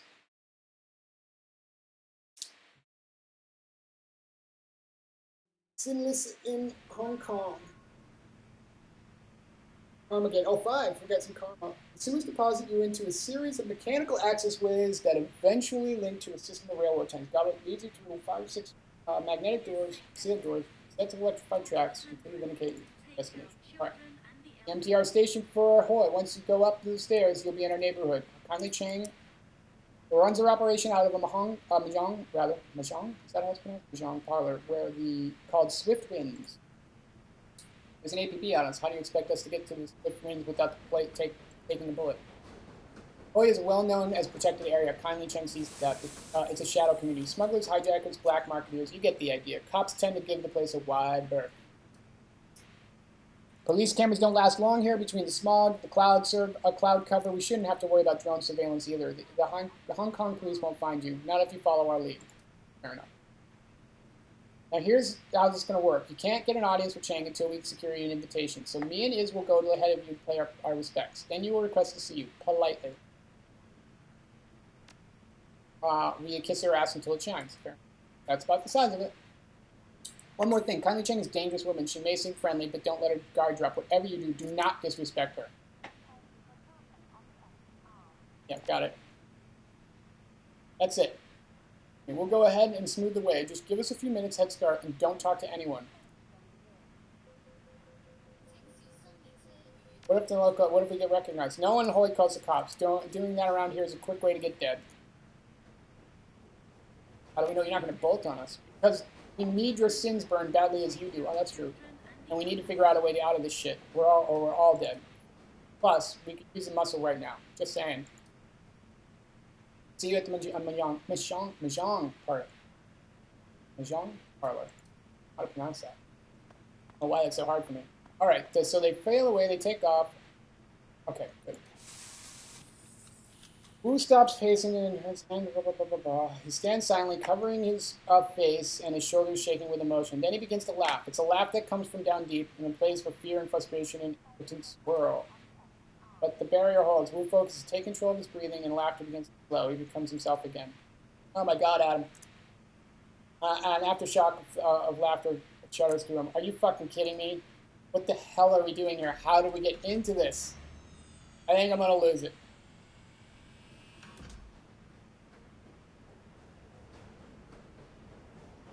Ah, bullshit, you're a rock. I'm trying to maintain serious I am, but Carter's dead. They fucking ended her. I don't know what I'm gonna do now. Let's just get this fucking job done here, guys. So that's it. Throw down. Yep.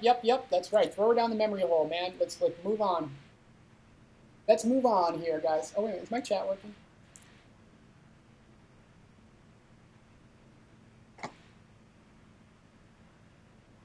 Yeah, Cloper, don't feel like you have to. You know, I don't want anyone to feel like they ever have to, publish information they're comfortable with too. I know driving late, but you can PM. You know, if you don't want to put anything on the chat. Yep. Don't answer. Doesn't matter anymore. We're stuck in this country, surrounded by criminals. All the police are trying to blow our heads off. Dad grabs back at his neck and squeezes. Screw it. Maybe I should just let him. You know why? Because we're going to burn our sins at him. Jesus Christ. You know what that means? The moment we do, we're dead. To all the world, we're dead. We're wiped clean. Amen. The house we grew up in my career, Carter, all gone. No home, no money, no identity, no nothing. We will be nobody. We were street kids, Duncan. We're used to being nobody. Just chill. We're going to find a way out of this. We're enough with the drama. Put your big boy pants on and let's go. Put your big boy pants on me. Put on your big boy pants. You've been wearing big boy pants for years. Who the fuck are you to tell me after all this time? You left me behind, Adam. You left me behind. The memories flash bright. Suddenly, you're back 8 years ago on the street outside Raymond's house, and you and Wu in the middle of the night. Oh, good flashback. Flashback time.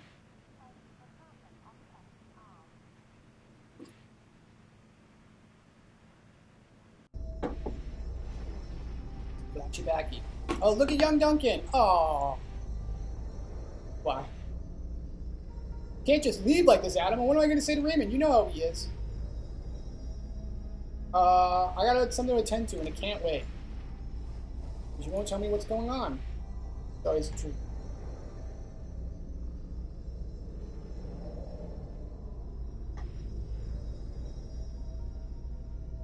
Alright, I can't talk about it, so shut up. Can't talk about it. Look, Adam, it sounds like this kind of shit we said we'd leave behind.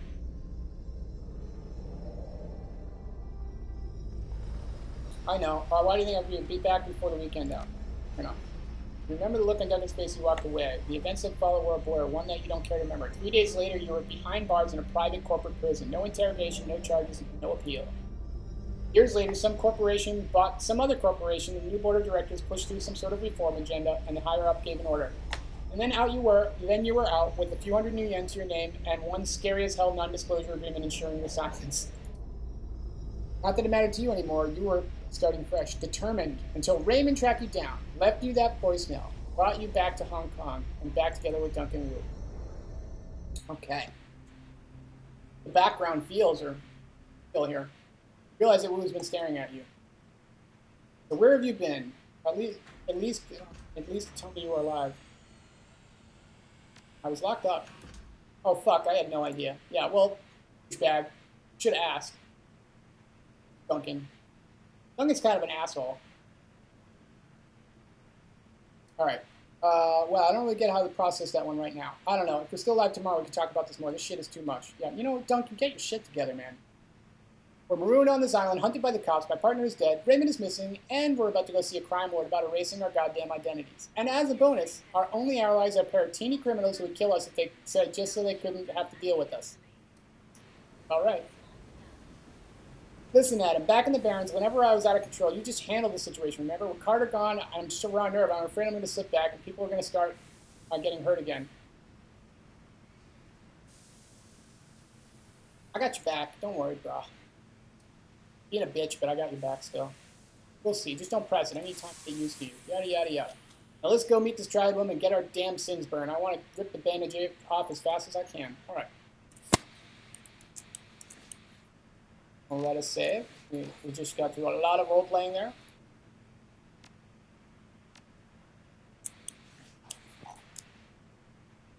Anything we can grab down here? So how are you guys liking this so far? I know it's not a ton of action. It's mostly role-playing so far, but it picks up. You get more missions and stuff as it goes along. Kind of getting you into the setting here. All right, they said talk to no one. Should we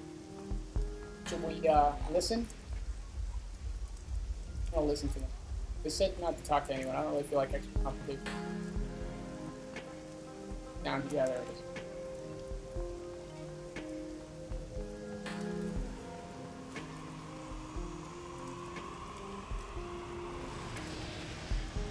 Oh, wait a minute. Come on, go around. Say hi.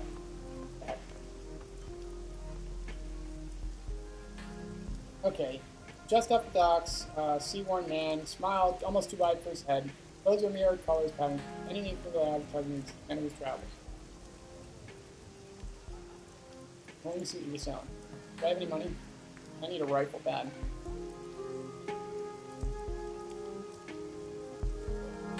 A submachine gun. Shotgun. Rifle. Sniper rifle? Really? I can just about afford the rifle, huh? Come back to this. Oh wait a minute, I'm gonna if I miss him, if he's gone.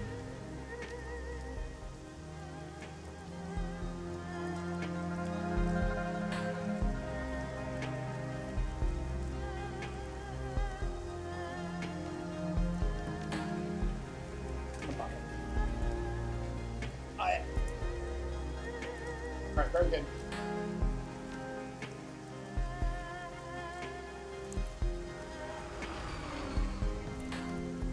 Let's go play some Mahjong.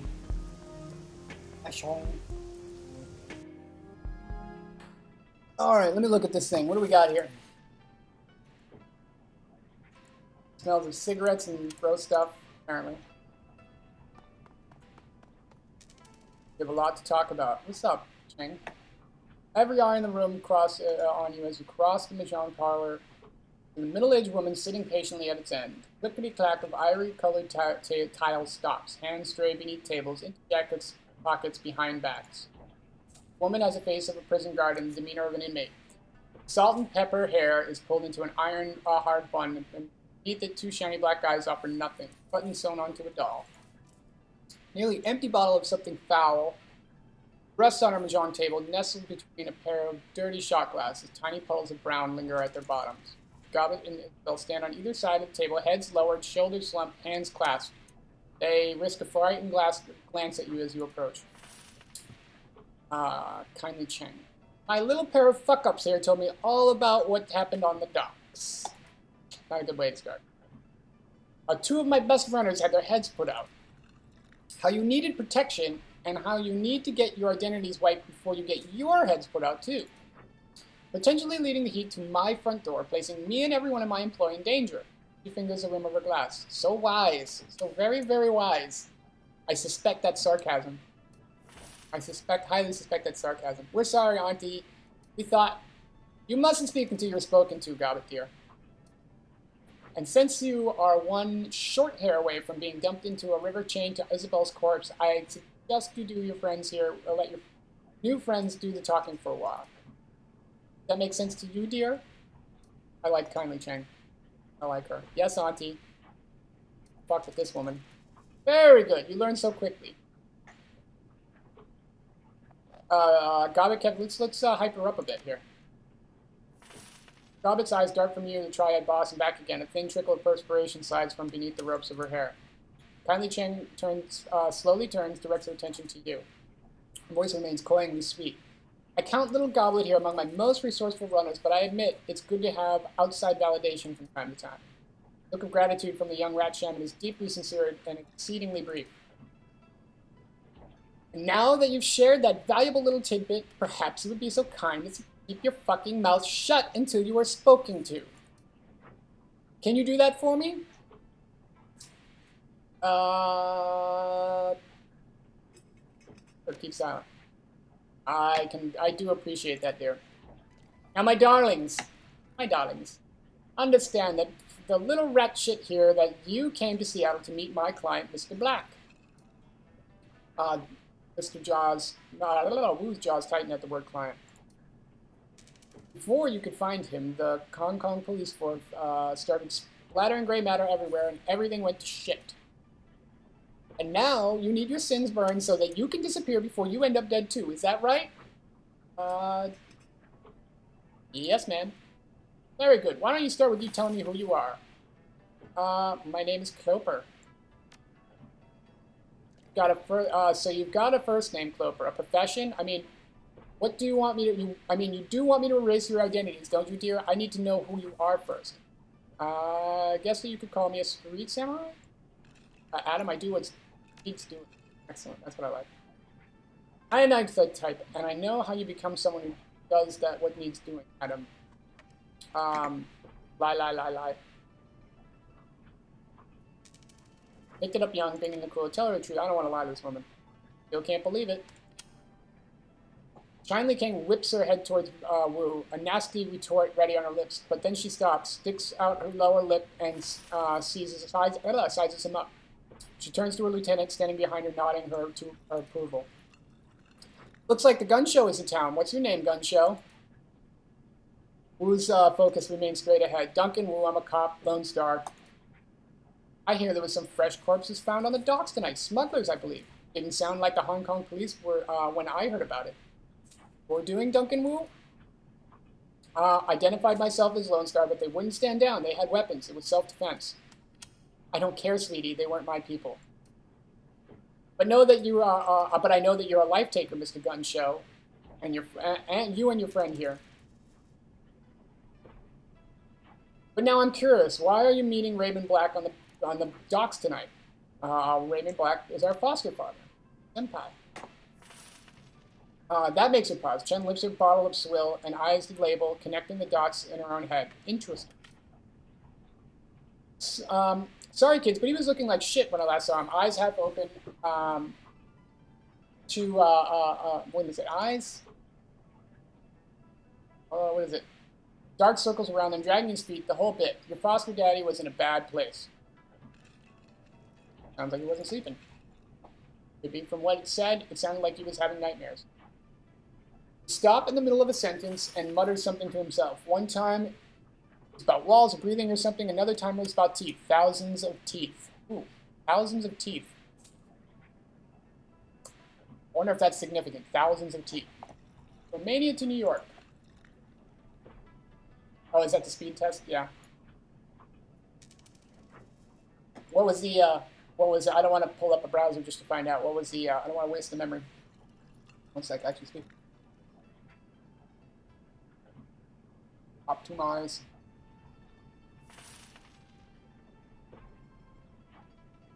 Less pressure. Could be. From what I said, he sounded like he was having a... Oh, yeah, there we go. He said that. Thousands of teeth. I remember him drifting off near the end of our meeting. He looked like he was off somewhere else in his head. He said, I left prosperity in there for them. And Nightjar put his hand on Mr. Black's shoulder, asked him why he wanted to go in the walled city so badly. That seemed to bring him back. Jesus fucking Christ, dude. Yeah, it's like way better than anyone I know in the States gets. By far. We don't have internet that fast in the United States. I don't think anyone offers anything even close to that fast for residential. You gotta pay like thousands of bucks a month for something like that. Actually, it's one of those little known secrets is that the internet fucking sucks in the United States because it's a monopoly, right? And they all agree to freaking not bother investing in infrastructure and charging more and more and more. And since they are not competing with each other, since they're all collaborating. They can just basically not invest. They haven't invested in, years and years and years. The infrastructure's fallen apart. Yeah, I don't know. Google Fiber is only available in, like, it's again very, very wealthy, because a certain small number of very, very wealthy communities and very, very wealthy cities. It's not like generally available, and it's not really gonna go anywhere. There's no point. There'll be faster internet by satellite soon, so there's no point in paying all the money to put the fiber down. Basically, the companies will take the government pays the companies to lay out the fiber. They take the money, they don't lay the fiber, and then they charge. They keep raising prices. Capitalism in the United States of America. Somehow capitalism ends up with the government giving out a ton of money to a certain couple individuals at large corporations. That's capitalism these days. Looks a lot like fucking communism to me, or it looks like a lot like fascism to me, but why not? That sounds a lot like fascism to me. It doesn't sound like a capitalism to me, but you know, getting government mandated monopolies and then taking money to pay to not do things. Well, that sounds like competition. All the providers here are awful. They all need to freaking die in a fire. Everyone hates every single option because again, they all just collude. There's no competition anymore. They agree not to compete. You know what I mean? But that's freaking ridiculous. Like I said, as a streamer, you're better off in Europe, I think. You get a much better connections for a lot cheaper. It sucks in the United States. I'm fortunate in that I'm kind of like in the Northeast where it's high density, high population density, where you can actually get some decent internet. Mine, like I said, 10 down, 35 up is freaking awesome by most people's standards. That's really, really good. Most people only get like, even on Verizon, you get like maybe 12 up if you're really, 12 down. Even a lot of places, it's really more like a meg to a meg and a half down, and like half a meg up. That's probably like average, I would say. But that's interesting. I want to look up the stats now because I had no idea you could even buy. I mean, again, you talk 38 down and 183 up. It's just I can't imagine that costs so much here. You have no idea. You can get it, but you got to pay to have it. You got to pay a business connection to get that a full. And it costs that would probably be about $1,000 a month easy. But apparently, this is everyone says, oh, the United States, we're the best. Except in everything, everyone else seems to, except in the shit you actually need. All right. So your daddy got really irritated after a while. What do you think it means? I can imagine. How do you leave prosperity? Or what do you think prosperity could be a person? Oh, that's what I'm thinking. I have no fucking clue. All right, let's get to it. You two need your sins burned, and you need them burned fast. Hong Kong dragnets are bad news. When they roll in force. Armored personnel carriers, heavy armor, heavy weapons, sorcerers, the whole thing. And they aren't coming to arrest you. Good news is I can help you. With the wave of my hand, I can have your sins disappear. But you need to understand, my darlings, that what you're asking for is not a simple thing. No simple thing. It's not a simple request. Burning a sin is not just deleting a number, it's wiping all references to that number off the world's largest databases. It's masking your mugshots and facial recognition database so that the first camera you walk past doesn't bring them down on you like a ton of bricks. It's covering our fucking tracks so that the act of burning your sin doesn't come right to us. It requires contacts in numerous corporations in the UCAS government. Smoke rolls out of a triad's boss's nose. It requires someone like me. Therefore, I need you to make a choice. I need to make a choice. Do I kill you and dispose of your bodies before the cops come looking for you, or do I help you burn your sins? Let's go with the Shadowrun etiquette. You may want to think about your prep as a fixer. Runners are taken down by the cops, and you have no idea why. Oh. Cheng rests her chin on her hand against and smiles at you coldly. So clever. So clever.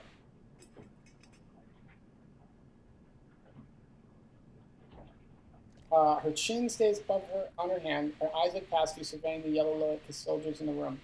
Yes, I have been placed in a delicate situation, haven't I? Regardless, that's the situation whether you are alive or you're fucking dirt, or you're sucking dirt. Fucking. Whether you're sucking dirt. She stares at you for a long moment, chin still on her hand, thinking, taps the ash on the floor without taking her eyes off you. You live. You're clever, and I like that. Well, it would be a short game if I didn't live. Put your sins to the torch. However, I'll need you to call in several valuable favors within my network to do that, and those favors do not come cheap. You will owe me. Can't say I'm surprised. course not. You seem to have an understanding of how the world works. Give or take as that's part of every fruitful relationship. I want you to deliver a message for me to a business associate in the walled city.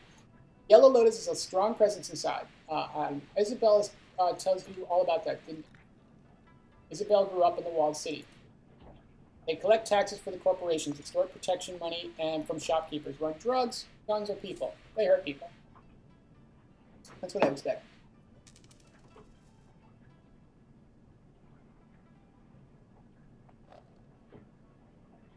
Funny, yeah, you have a great link to New York, but just not from city to city, apparently. Is that what I did say? Yeah, it's kind of weird. It's weird. I never really come, it seems like, it always seems so arbitrary. We do those things, yes, but to be fair, we also operate the walled city's black market. You might not be alive today if it weren't for the lifeline that we provide. There is a red uphold, sort of enforcer, yes, on the inside. His name is Strangler Bao. Bao is a strong man and a good soldier, but he has forgotten his place. I need you to find him. Let me see. You want us to make an example of him? Did I say I wanted you to make an example of him? No, I want you to deliver a message. Tosses you a memory stick. Bring this to him in my name. And remember that Bao's men are my men. By right, they should be serving me. Killing them will be a waste of resources. I have no use for dead soldiers. One of you will go with these two Westerners to the walled city. Yeah, see, again, that's just ridiculous. You cannot get internet like that. You can't buy. Right, we don't even have to say anything close to anything like that. Not even close. Again, like that kind of speed. Again, we're talking tens of thousands of dollars a month USD. You know how much money that is? Ridiculous.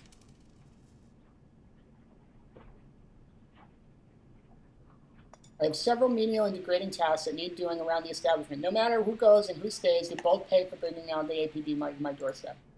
That's Auntie. That's Auntie. Now, I'm going to find out who ordered the hit on the nightjar and do some dentistry on him with the power tools. She closes her eyes and smiles with pleasure. That boy was my favorite. He sang to me sometimes. She opened her eyes again and sneers. That other one, I don't care about. Gutshot was an asshole. Fuck you, Gutshot. That will be all, my darlings. Return to me when you are done. Deal. We're still alive. That's something. All right. So we got a data stick and we got some karma. Objective added. All right, let's spend our karma. Right. So this is we got 9 karma to spend. Holy crap! Again, that speed. We don't have anything like that in the States. Nothing even close. Not for commercial. I think part of it is they don't. The problem with that is that people wouldn't ever buy CDs. Like they wouldn't actually buy. I think they kind of don't want people to have very fast internet because then the cable companies. See, in the United States, the only people you can buy internet access is off the cable companies, but they sell very expensive television programming, right? They charge you $100 to $200 a month for this package of everything that comes on cable that you can, and literally none of it is watchable. But if you have really fast connection to the internet, then you don't need cable anymore, right? You can just watch all your stuff on, and they don't want that. So I suspect that there's a very concerted effort to make sure that no one gets too much fast internet because then they wouldn't want to buy cable. No, I mean like DVDs and stuff. Like people, they want you watching television. They don't want you to cut your cord and stop playing cable. It's in no one's bid. None of the companies that sell internet really have any financial interest. It's also all those internet companies. Anyone who sells internet is owned by a media company. So the media companies have almost no incentive to give you fast internet because they want you to deliver it over their coax. They want you to use their proprietary coax thing. So I suspect that's a big part of it. Again, we don't really have competition here. We don't really have a free market in the United States for a lot of things, like when it comes to internet access. Healthcare. There isn't really like there's no real competition. It's not like a real open market like there are in other places. There's no, we don't really have a free market here the way we talk a lot about free markets, but we hate them. We talk about free markets. We just don't ever actually use them. I think, capitalism is a great idea. We should try it sometime. All right, let's spend our karma. Yeah, I haven't used DVDs either. I mean, again, I watch stuff online. I mean, most people these days are just getting to the point where they're willing to cut cable. But most people, again, people pay literally $100 to $200 a month to access to get cable, like basic fucking cable. It's $100 a month. It's like it was like $15 a month a few years ago. It's just people have lost their goddamn minds. We're dealing with this really crazy inflation right now that like doesn't really show up in the statistics because it's just by reducing, like increasing the price of the things you absolutely, the necessities you have to buy while reducing the size of the things you buy constantly. And they can keep the inflation about right, but it's like, you know, you get a lot less for your money every day, basically. I really kind of want to get the fuck out of here, honestly. If I could take my kid with me, I feel like it's time to jump ship. My family immigrated here many, many, many years ago. Maybe it's time to immigrate back. What are we going to add here? Let's see.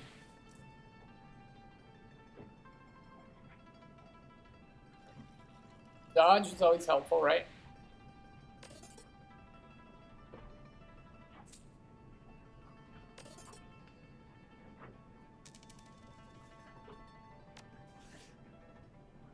Yeah, I know. That's, again, it's way cheaper in the United States. It's the same thing with cell phone access. You pay way, way more than you would for cell phone. First time I went to Europe, I was like, what the fuck? And I came back and I was like, literally came back and went right back to the store where I had my phone. I was like, fuck you guys. Seriously, fuck you guys. You know, because you're fucking stealing from us. Literally, when I went to Amsterdam, I came back and I was just like, fuck you guys for stealing from us. I didn't know you guys were ripping us off that bad. And the guy behind the counter was like, sure. It's like, I just make like minimum wage and all like can barely survive. Like, please don't be mad at me anymore. I didn't choose this. You know, I know. Just like, register the fucking complaint. Shut up. I hate you guys. I hate the companies I'm forced to do business with here. That's the main problem I have. I despise being forced to you know, you have no choice, really, is the thing, you know? You don't really get a choice in who you can buy your stuff from. Or you get a choice, but again, 3 companies that will collude to ensure that you have no choice. So you kind of have a choice, you just don't get any actual choice out of them. What can you do? Nothing about the United States is the way everyone says it is. That's what I've noticed. And everyone seems to like people are really adamant that like things are, you know, I don't want to get political. Freaking mob will show up here. Auntie Chang said you will be coming. You may pass. You can pass. Yeah, Alright, we're in the walled city of Kowloon. Yeah, mobile I pay around 13. I have unlimited minutes. Yeah, I pay $35 for 1 gig of internet. 1 gig, and then I get 128K. It's 10 minutes of video. It's like ridiculous. Okay, wait, I'll be right back. My dog's barking. I'll be right back, and we will start this mission.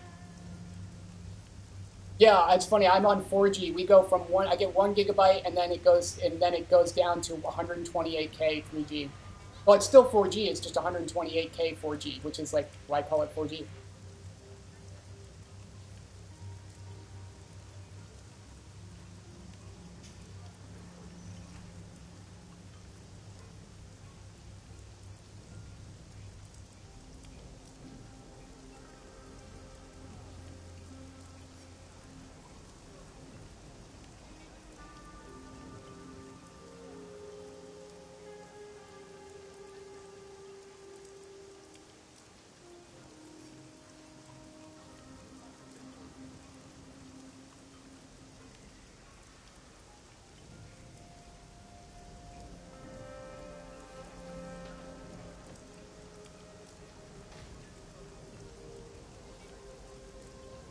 Yeah, I would kill for a plan like that.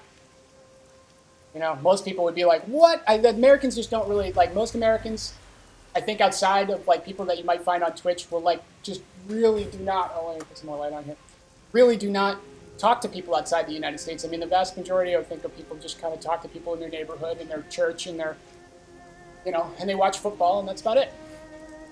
If you actually start talking to people around the world, you realize that this place fucking sucks, you know, in terms of, like, you know, there's a lot of things that are really not so great, you know, like I say, internet access, mobile phones, all of that stuff. Now, keep in mind, United States is geographically a massive country, right? You know what I mean? And there's a lot of population. There's a lot of, I mean, so there's reasons for that too. But oh, unlimited? Yeah, no, that's no.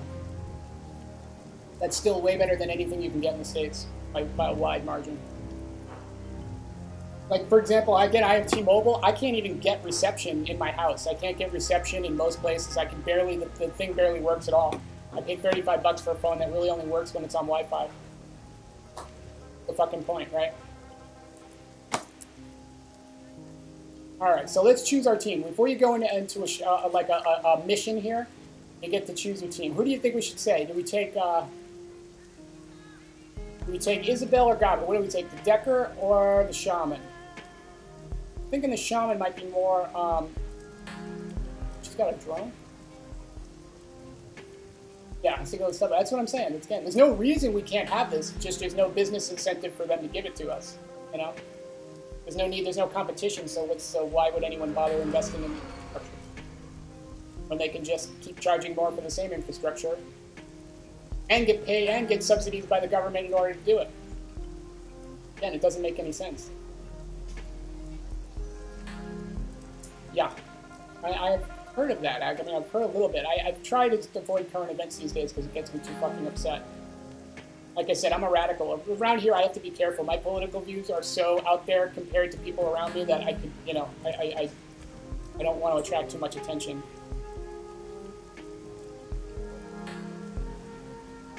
There's certain probably parts of the country where just speaking my mind would probably get me attacked.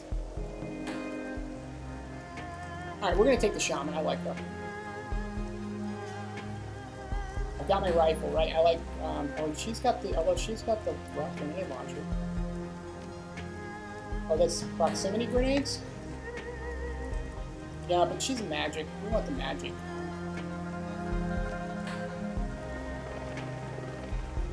Oh, per hour? What is it? It's usually, I think, about $70 now, something like that. But you can't get full-time work. You can't get if you're making minimum wage, then you will not have full-time, almost exclusively. You'll have to work multiple part-time minimum wage jobs. No one offers, because again, if they offer you a full-time job, they have to pay for healthcare, so almost no one does it anymore. They push you onto the exchanges and get to use Obamacare, which again, maybe will work, maybe you can afford it, maybe you can't. It depends. Just a crapshoot, depending on where you live, what your age is, and yada yada. How much can they get? How much you got is basically what it costs. How much can they get off of you? Yeah, yo, Torma! What's up? Yeah, we are doing, I'm doing a fresh playthrough of, I'm doing a Shadowrunner, I'm doing a Street Samurai run through here. We're talking about how, it's funny, I'm talking to some of my friends who are from, Eastern Europe, and it's amazing how much better their internet and how much cheaper and how much, we start talking about, their mobile plans, and it's people would kill for what they get over there. She get, what did she get? She got, from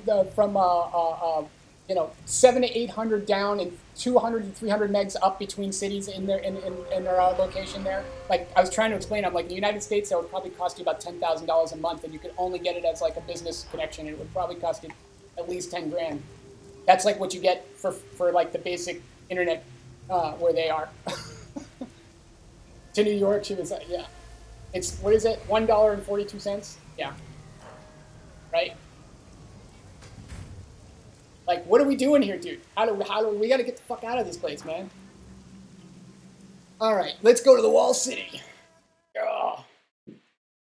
All right, so we want to do this without causing any casualties. That's the way to get the karma juice here. So, Kowloon Walled City, the most densely populated spot on Earth, nearly 40,000 people crammed into 7 acres of chaos, poverty, disease, and vice.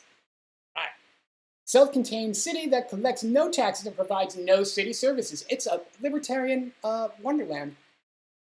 Stagnant water sits in the temporary wells, trash lies piled on roofs, and for controlled burns, improvised structures being dangerously over populated areas. Oh, minimum wage, that is $1.42 per. Yeah, well, that's. Then actually, maybe the scale worked, because here it's $7. So when you know. Again, it's cost of living. I guess you'd have to look at what the cost of living versus the absolute amounts don't really mean anything, right? Like, for example, if you make minimum wage here and you're in, like, say, Arkansas, you can probably technically scratch out an existence. Like, if you're making minimum wage and you live in any sort of large city, you're not surviving. You're living mostly off of government services if you're surviving, The video is still at 360p. I don't get that. I don't know why. It seems like they're being prejudiced against your video. YouTube is like screwing you, man. Well, man, sorry, I know you're a grill. But, and now you need to enter this septic system of the city. Find a triad enforcer named Strangler Bow and deliver a message from Kindly Chang. You like Kindly Chang? I actually like her. We don't have any equipment in our stash yet because I bought my rifle.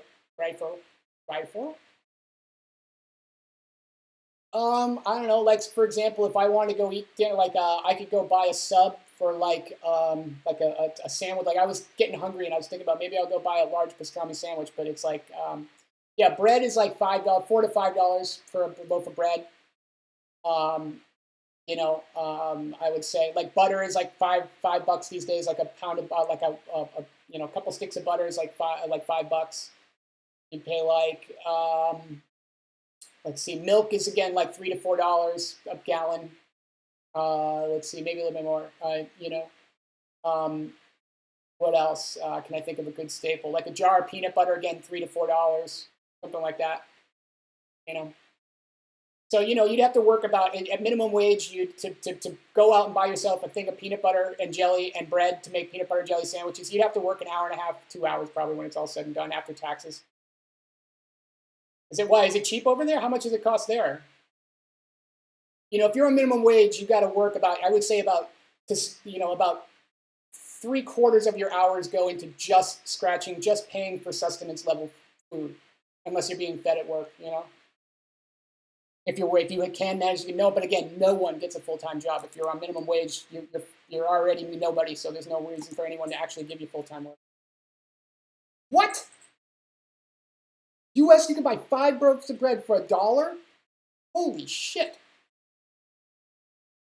Like, I seriously, I'm like, I don't know if I want to buy bread. It's so fucking expensive. It's like, I don't know if it's worth it a lot of times buying bread. Sometimes I just kind of like, I don't really think I need bread that much anymore.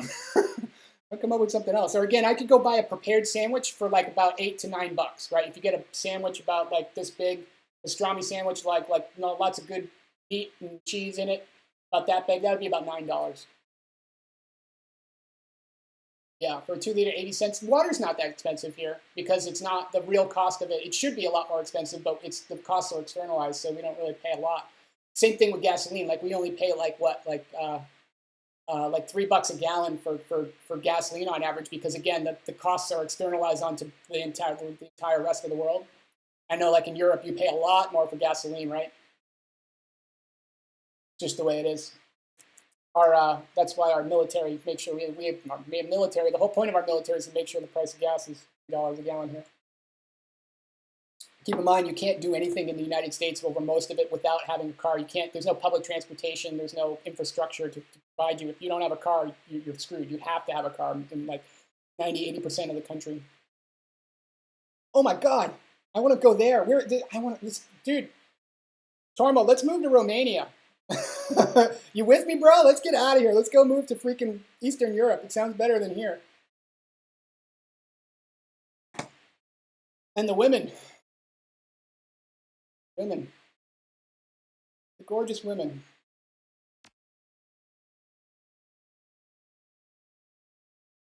Yeah, that sounds like almost too good to be true, honestly. I feel like you're lying to me.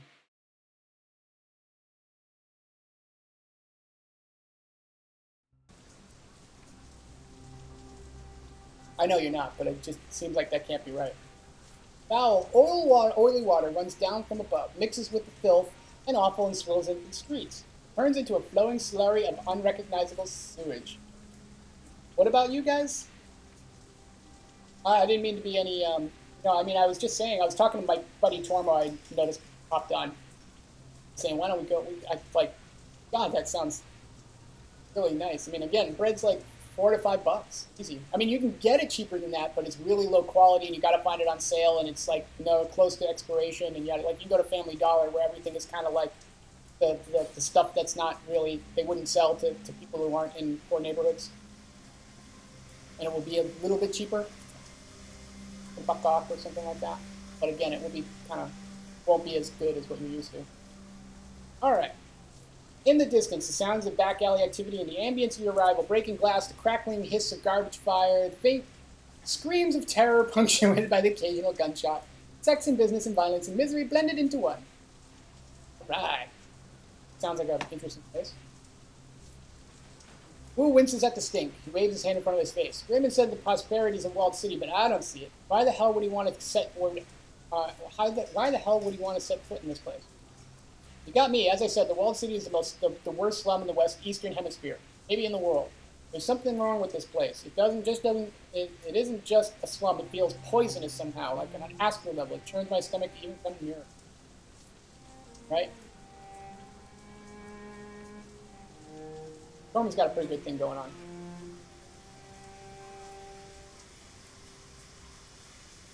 But yeah, like $1 for bread, that sounds like. And for milk, again, if you have a kid, like the cost of bread and milk and everything, just it's amazing how much they go through, and it's amazing how expensive it is. All right, you were right. This isn't the Barrens. It feels, I don't know, thicker. Which way? The Lotus Den. That's what Bao calls his little corner of hell. I don't know where it is offhand, but I have a way of finding it. All right, so she starts sniffing around astrally. They probably aren't expecting anyone to come by force. We can kick down the door. Oh, I see. Okay.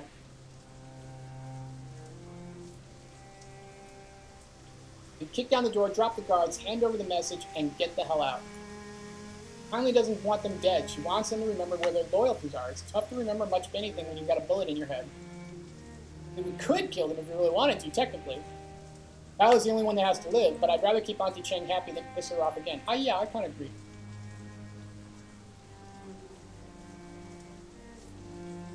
That'll be up to them. If they want to fight us, we'll kill them, but I don't think we need to. Alright. Let's get this done. Let's do this. Let's do this.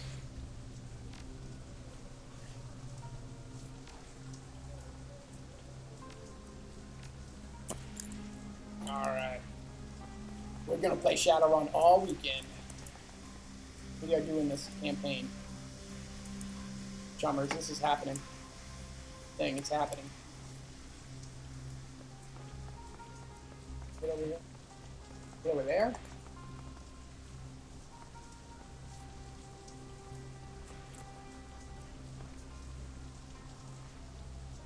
Moving to Bucharest.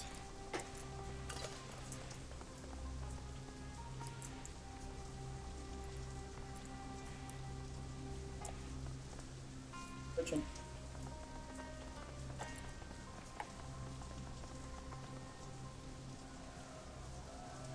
Clothing. Good. Interesting here? No, nothing changes here. Nothing changes. Strangler Bao is a big man now. Very important. Very impatient. You know Bao? Hate the bastard. Oh, she nods vigorously. Me too. You know, he requested a special suit from me, and when I got it to him one day late, he wouldn't pay me for it. I don't sew for nothing. You can't eat air. Rough. It is. I know. You see him, you tell him he still owes me for my time. I didn't sew those hems for nothing. A common beer, I mean, you know, a 6-pack of beer of like Budweiser would be like what? Like Tarma, that's like, I haven't bought beer in a long time, but I want to say like $6, $5 to $6 for like a 6-pack of beer. You could get like a 40-ounce usually for, I mean, unless it's changed recently, I would think it's like $2 to $3 for a 20-ounce. A good bottle of wine that's not, you know, a decent bottle of wine's like $10. You know, I actually don't think you really need to spend much more than $10 on wine most of the time. Get something decent. Yeah, you know, like if you got some like a liter of whiskey is probably like what, $20 to $25, I would think. You don't have, you know. All right. I'm thinking those I could be wrong on those prices. I don't really drink and I don't buy liquor, so and it's been a long time for me. What I do get are these green teas, these big green teas that are like 24-ounce things. I get those for $1, and actually they were on sale recently. I could get them for 50 cents, so I bought a whole bunch of those. You know, I find when you find deals, you can. But yeah, the cost of living is pretty high here, relative to what you can make. You know, a typical middle class mortgage is somewhere between $12,000 to $1,500 a month on a house for like 1,000 square feet in a neighborhood that's not too dangerous or not very nice, I'd say. If you're in San Francisco, you're going to pay $5,000 a month, period, for anything, no matter what you can find. For example, if you're in New York, again, you're never going to find a place for less than $4,000 a month, period. It'll be a little shoebox for, literally a one room per couple grand per room in New York per month.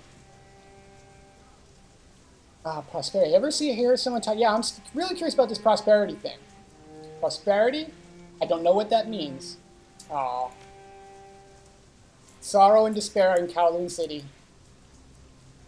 Resignation and putrid stench. Okay. We acknowledge the putrid stench. Oh, what's that? Oh, that's just someone chilling. Oh, look at over here. I need help. Help! Yeah, that sounds about right. Yeah, Torma's got it. Thank you. See, he's a little more on top of it than I am. When I went to bars, I never paid, and when I relied on my my personal networks.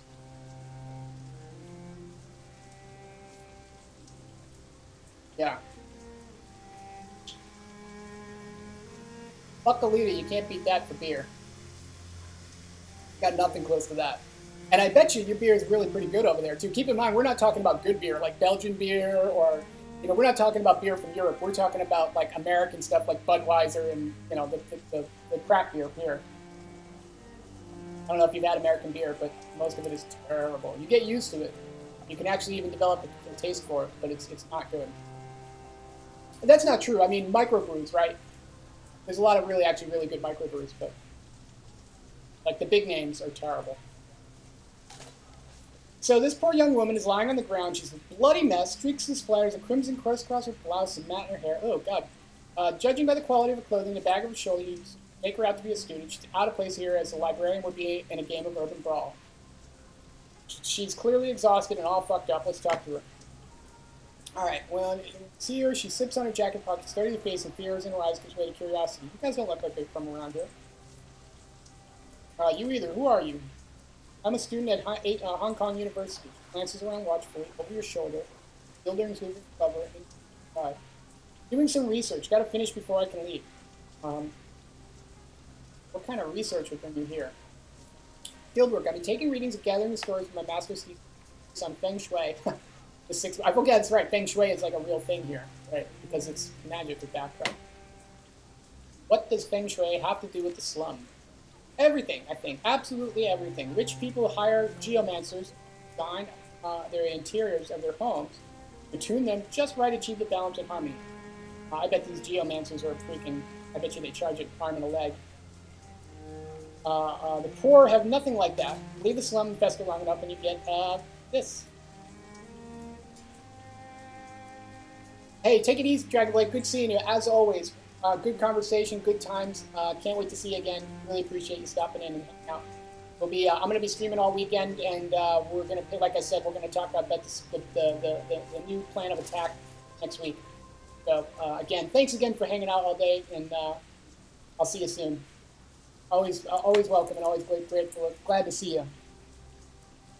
All right, so the Bloodied Woman. I think the negative feng shui of this place only affects people who live here. It changes them in a fundamental way. It makes them less capable of breaking the cycle and getting out.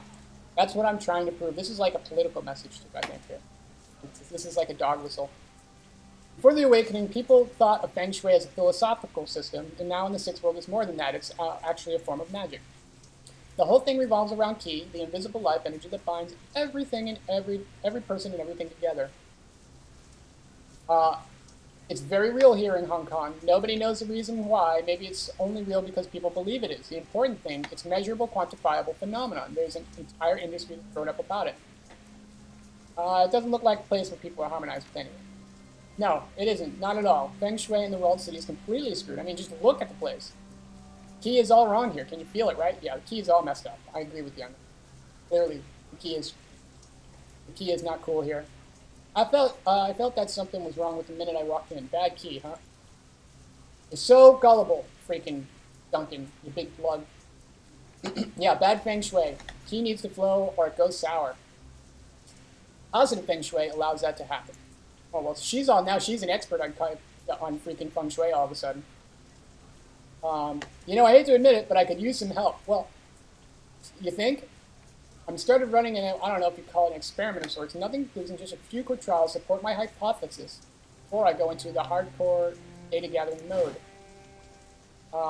There are only a few things left to do. If you could finish them for me, I might be able to get out of here. Please follow the notes on this sheet. We'll help you out. Just say what you need us to do. Duncan, again, I'm in charge here. You know, Duncan, I don't appreciate you fucking jumping in front of this. I'm negotiating with this woman, all right? Need to make adjustments to the area's feng shui. My notes will tell you how. The goal is to remove the source of friction and record the results. My hypothesis is that even small adjustments can have measurable impact on key flow. If I'm right, it should prove a life here just get a little bit better. You know what? Let's see what we can do. Alright. Saving. No, we cannot save here. Okay, fair enough. I haven't seen any grabbies. I guess the festering Kowloon City, yeah. Wait a minute, that's your what?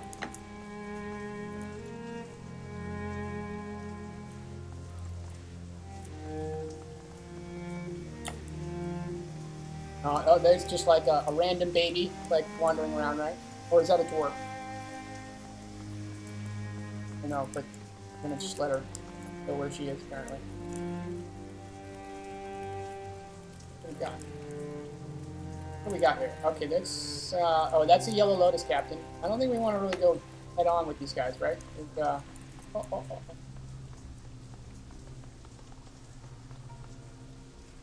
Okay, so that market, that's something. Theater 2, oh, look at all those candles. Gabba comes up short. She gestures down at the pile of filthy rags on the ground, a man's shirt encrusted with dried blood and grime. This class has a lot of negative energy coming off of it. I think there's a spirit bound to it. Yeah, okay, well, let's what can we do with this? It's a ghost, either that or a spirit of man that thinks it's a ghost, hard to be sure.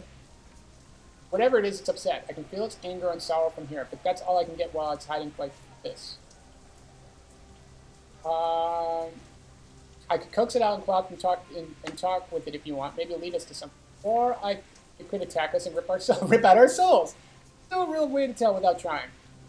You know what? YOLO. What does this thing got to say? YOLO. We're either going to lose our souls or get something awesome, I bet. Oh, soul's gone. The air above it rags shimmer slowly. The thing glows. Something closer to a man shape, coalesce into a being. A soft voice echoes from deep inside, as if it belongs somewhere. What is the spirit peers at you through eyes soft and undefined as poached eggs. You're dead, bro. Oh.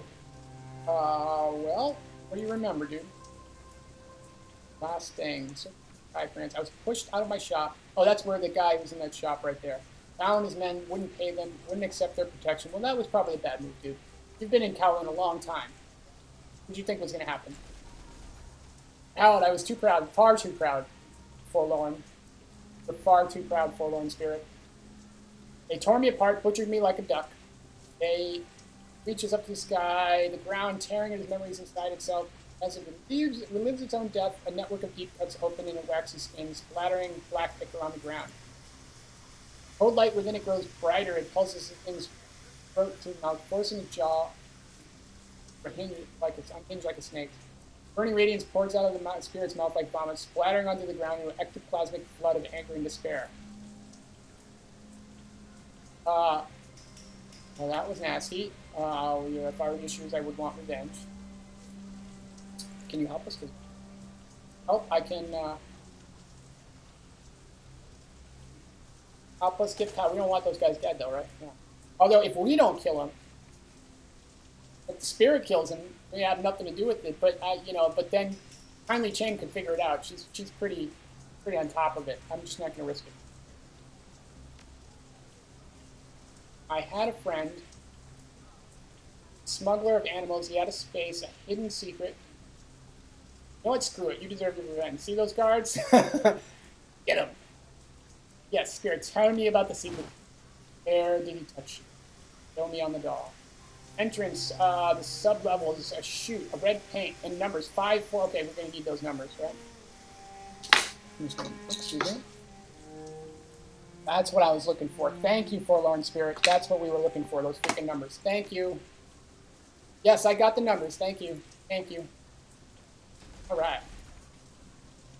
Let's do this. Oh, that's these guys, right? Talk to him. Oh, we don't have to talk to him. Oh, wait. Step back and regret it. All right. Relax. You're in the wrong neighborhood, tourist boy. You and all your little tourist friends. I'm a local jackass. I work with Kindly Chang, and we all do. Show some respect. That's so. Well, then you're ready. Then you already know that you should be here. That boss doesn't run things around here anymore. Okay.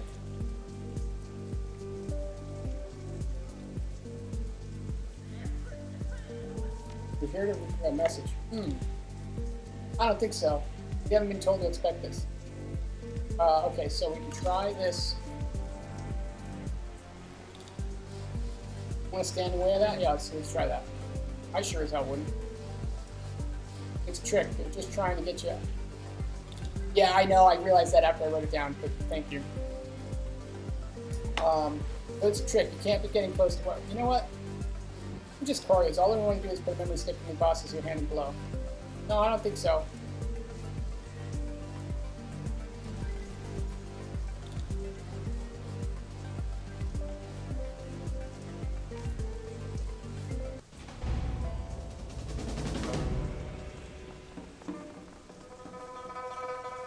What?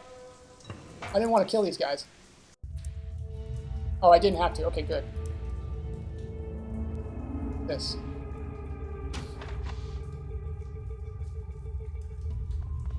I don't think this is the right place, actually. I don't know. I don't remember.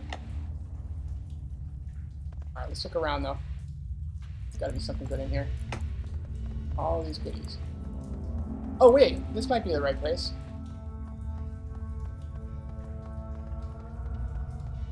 Oh, I haven't done any of that stuff, too. Right? There's got to be, this has got to be the key code, clearly. What was it? 5465. I said, so, oh, that's not it? Alright, fuck this. Alright. He's in there, that's what we want to get. We do want to get in there. I'm kind of confused, because I thought that was, well, it's alright. Find him. SimSense vending machine, alright.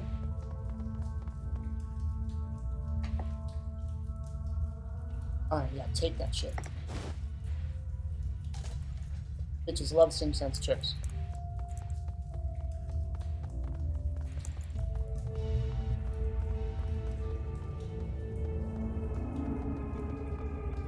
Got over here. Oh, this is where I started. Alright. We're just... Oh, wait a minute. Can I not get out? Okay, yeah, there we go. I can get out here. Hey, hey. Back to... Oops, okay. So we're still not fighting with these guys, right? We just still don't want to break these guys' balls. We just want to... Wasn't there, let's see here. Let's keep it. Don't mind us, dude. What did I say?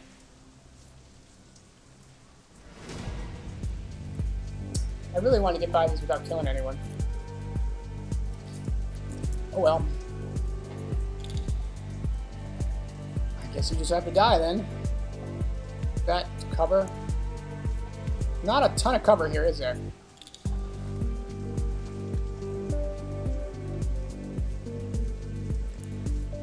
I was kind of spoiling for a fight, I suppose.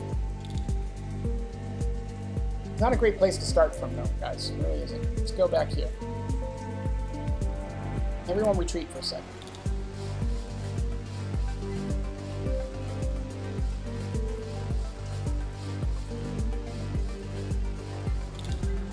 Do we have any spirit? Like, can we get any trash spirits here? Garbage spirits? No. No. Go over here. These guys, I'm hoping, are just going to kind of fire at us from here. I don't think these guys are very tough. Oh, yeah, you're going to throw grenades at us, really? Oh, really? That was not a good mistake. I mean, that was not a good move. Hey, what's up, Panda? How you doing? Welcome. Just, we're playing some Shadowrun. Okay, so that was totally the wrong thing to do. These guys are going to kill me instantly, apparently. Wow.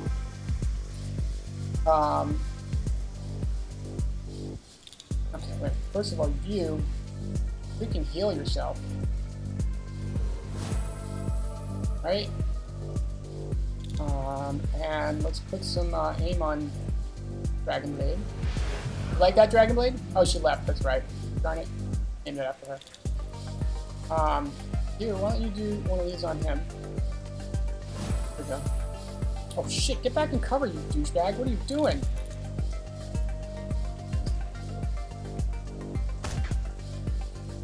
You are useless.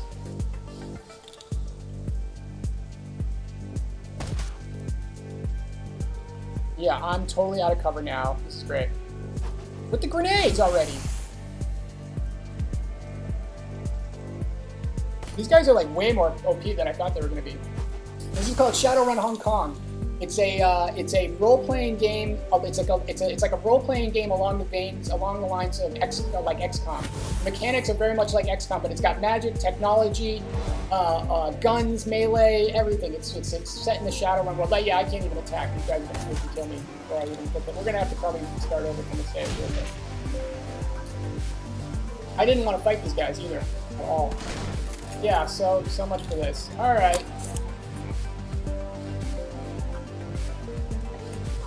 Pain in the butt.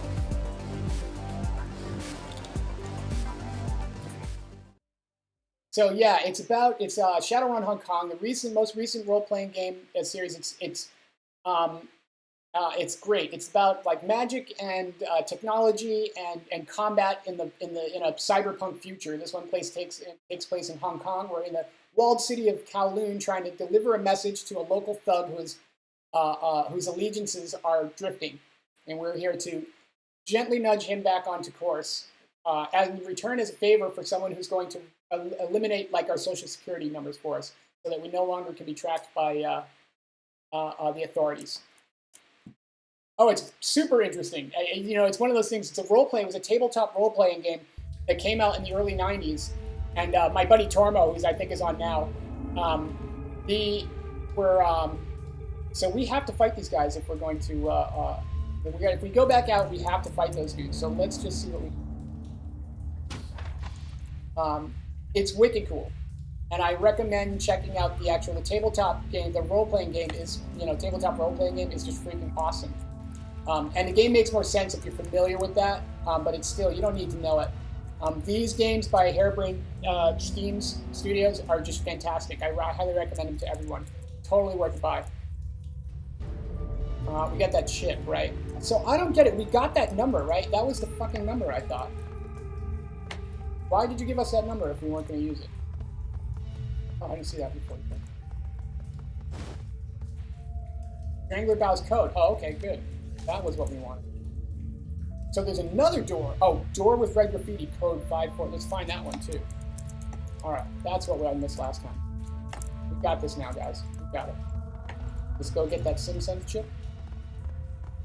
Yeah, it's worth it, man. It's great. It's really, really good. If you like XCOM, the combat is basically very similar. Think XCOM with magic.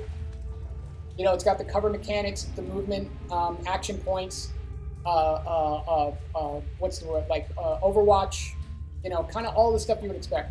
I'm gonna steal that shit.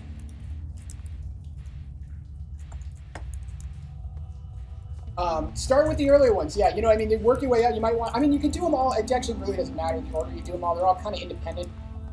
But you haven't. We'll see. We haven't got to do any Matrix stuff yet. We'll show you that. We've done some magic and some combat. So anyway, let's look at what our code is. Right. Mission items. 6378. All right. Six, three, 7. Yeah. Okay, that is it. What? Hey, hi. I wasn't. What the F, yo? So is there? There's got to be a way to do this without fighting these cocksuckers.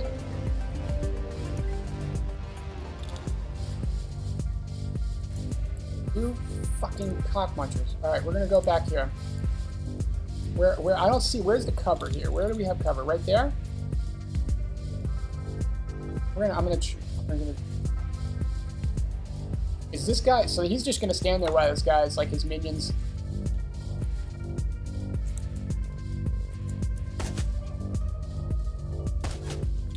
What the heck? I didn't shoot him either. I don't have any spirit little doodads, do I? Alright, well, we'll just... Your aim sucks. Come over here.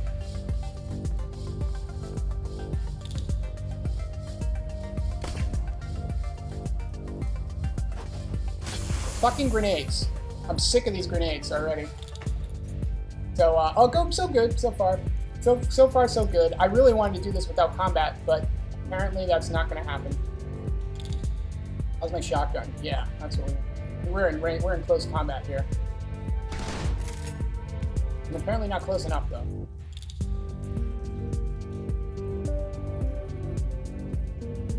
I can get him. Oh, you know what? We gotta get some armor.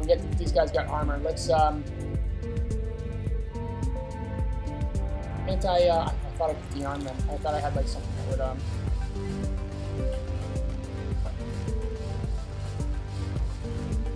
heal yourself. Sad. Heal yourself. There you go, girl. Girl. Oh, the game going, yeah. Well, there'll be an announcement on that next week. I have some ideas. I was talking to Coper and Dragon Blade and a few of my regulars today. I have an idea for something I want to do. There we go. Flame, bitch. You've been flanked.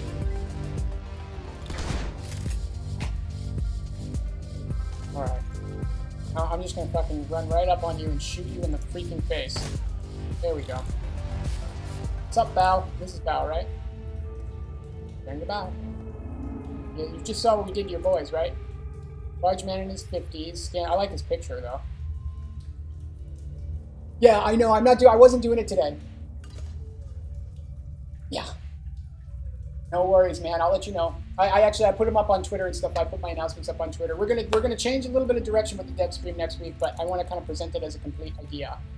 I've talked a little bit about it earlier today, and through the weekend, I'm probably going to be just grinding out this Shadowrun, I think, all weekend.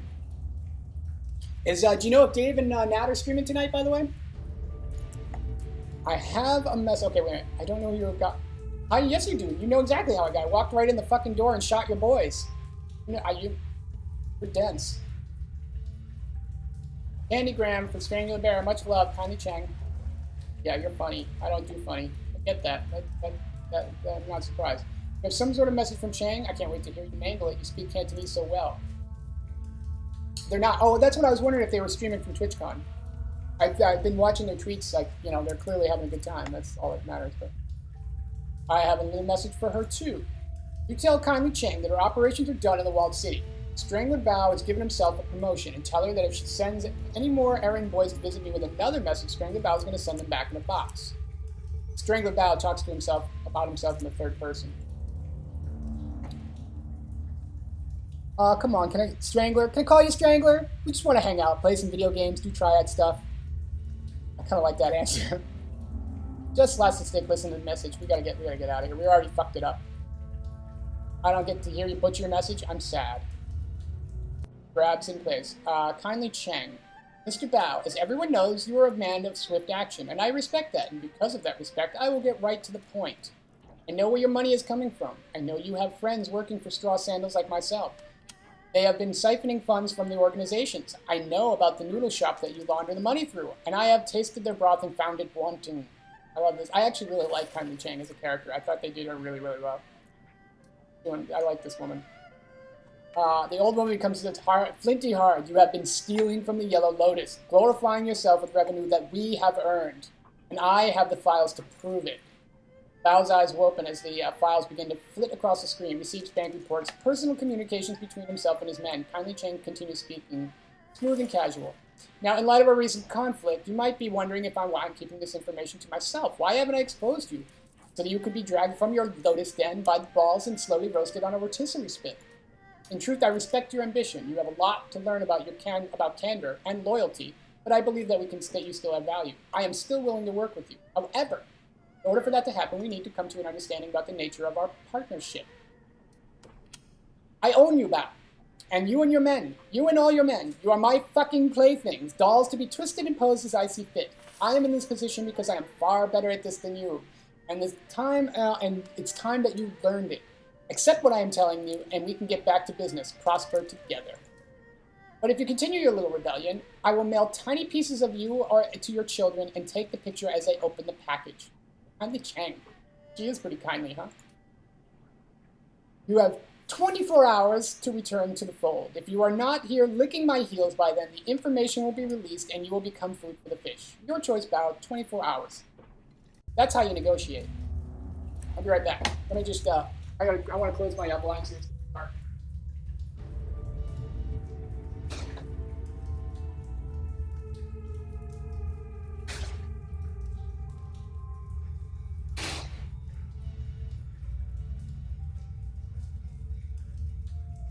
This woman is like brass tacks. I like her. Yeah, no problem, Tim Panda. I'll see you around. I'll be online. I'll try to pop on TeamSpeak later and say hi to folks and stuff. I'm gonna stream till I crash, I think. But thanks again. I really appreciate you stopping by, and I'll see you soon, man. Carry on, bro. The message winks out. Staying about turns away from the screen slowly. His skin is ashen. Get out. And tell Mrs. Chang to expect me at Swift Winds tomorrow morning. Pleasure meeting you, Mr. Bao. Just go.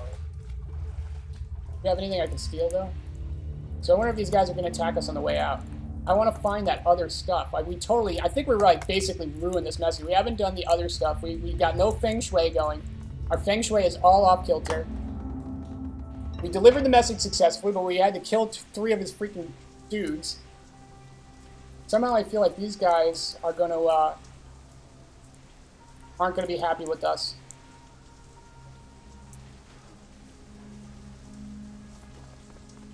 See what I'm talking about? Fuck me. Oh shit, you know what I should have done? Wait a minute, I know what I did wrong. Did I just get the, wait, let me see, where is that saved in? Did I just reload that? Remember, did it auto-save as I walked out? We're gonna hope. I'm gonna hope that's what happened. I can whip through the dialogue real quick if I screwed it up. Because what we want to do is we want to ambush him, right? We don't want to wait for them to react to us. That's bullshit. I can't believe we screwed this up, though. I really thought we could do this without attacking someone. I thought that spirit was gonna... I know what I did wrong. I probably didn't even need to approach those guys at all. Well, we'll do another playthrough someday. We'll try the other options.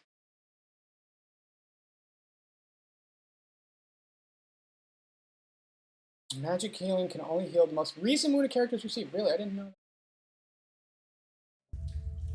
That actually explains a lot. Oh shit, we gotta do this all over again? Alright. Sorry guys, I don't make you do this. But I think it's gonna make a huge difference whether we ambush them or we just let them attack us. Like, that's the difference between winning and losing, I think. I really didn't think we were gonna have to attack these guys, but they're kind of OP. You guys are no joke. Alright, get our thing, pick this up. Yeah, I know. We don't even need that because we know the code now, but... Let's get the sim sense. This has got to be something. They wouldn't put it there. Yes, steal it. Why would we leave it? Just give it to me. What is leaving it to? There's got to be that must have an effect. Like it would just be loot, right? Wouldn't it just be loot if it wasn't significant? So they probably gave you the option if it's probably significant. 6378. 1234. It's my luggage code. Baseballs, anybody? Healer? Healer?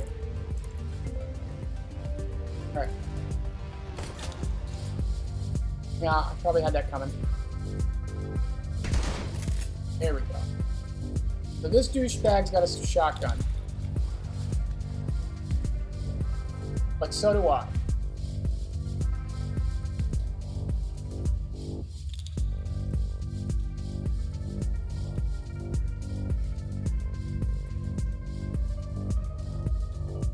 I'm going over. Then I can still keep the first guy. Probably both of them. There we go. That's now we're cooking the gas here.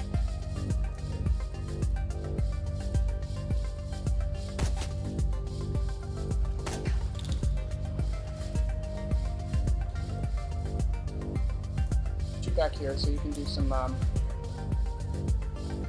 You're gonna throw a grenade? Don't you dare throw a freaking grenade at me.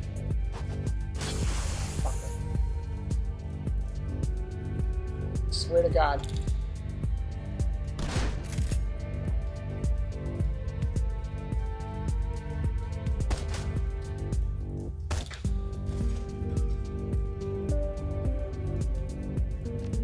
No, we don't need heal. Let's just can she actually shoot anything? Is she any good at this?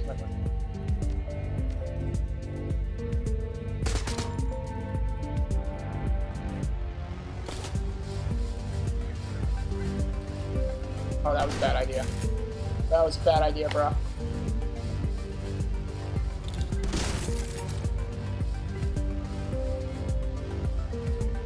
I can't move really without shooting.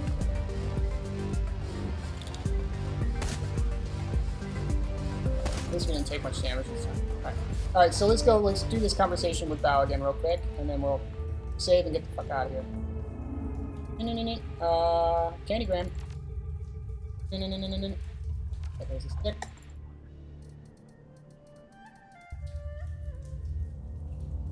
Pleasure meeting you. Alright, get the hell out of here.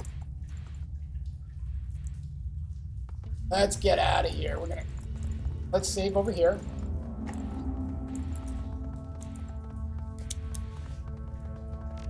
I don't understand why you can't save when you're not in combat, and like sometimes you can save when you're not in combat, other times you can't. I don't quite understand the rules about when I'm allowed to save. Can I get any here? I can't get in there. Alright. But that's okay, we're gonna ambush these guys. It's still better than what we had before. Can I save here?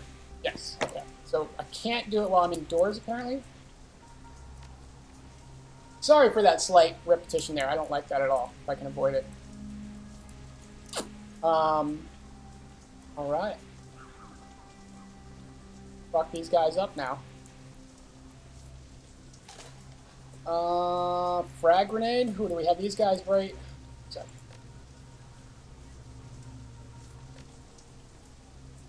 Can't even throw it that far. Well, we'll come back for that. I've got my shotgun, right? Got the shotty. Oh, we're gonna need cover. We really are gonna need cover, though. Go over here. Far away. Shoot this guy in the back. That. You. Right there. That's better. I wish you could turn. The only thing is I wish about this you could turn the corner a bit, you know?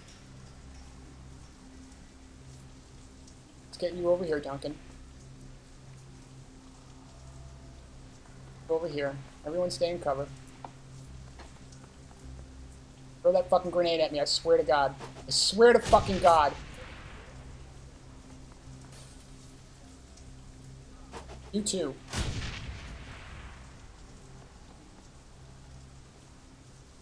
Fucking hell.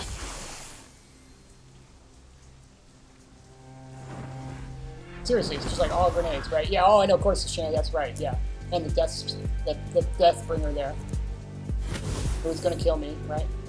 Well, I don't even know if I can survive this fucking fight.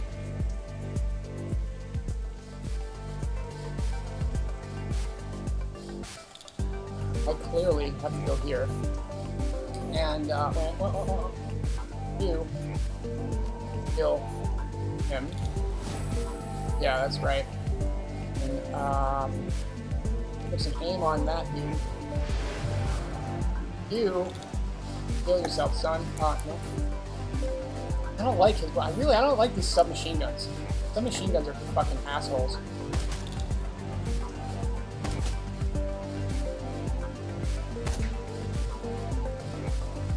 Better be out of grenades.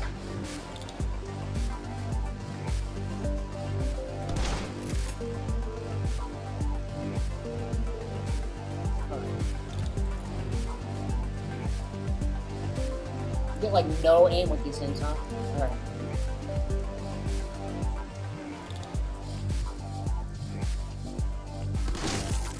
Okay, well, one down. Let's do some more healing, right?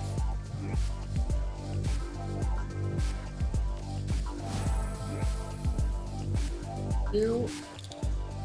This motherfucker right here.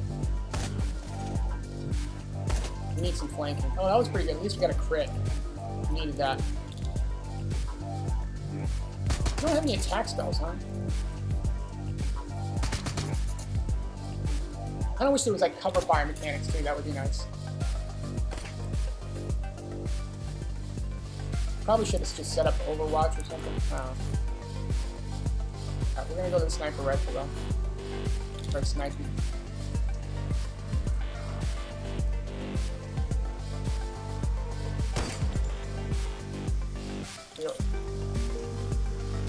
Why is he so much better than me, I wonder? More freaking samurai, what the fuck?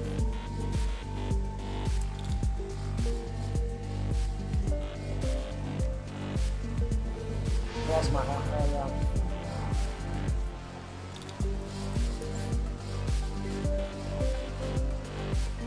Oh, I get it. It's too close. It's too close to use that. Okay, not too far. Too close. No sec.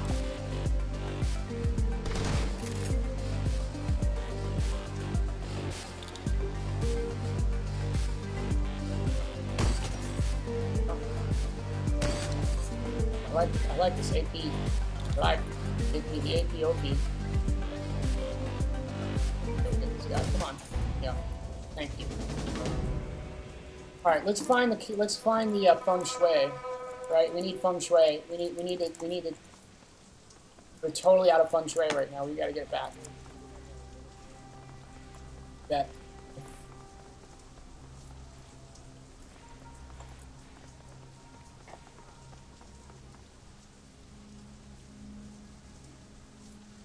This isn't enough. You're too optional, man. You can find a way to pay me all the money, or you can drag your pony ass deeper into the wall. Find a spot for you there with the pimps and the predators. They should find a nice use for you. Your choice. It's not fair. I just can't pack up and leave. I've been living here 22 years, and how's this going to be? Fine by me. Oh, cool. Okay. Oh, wait.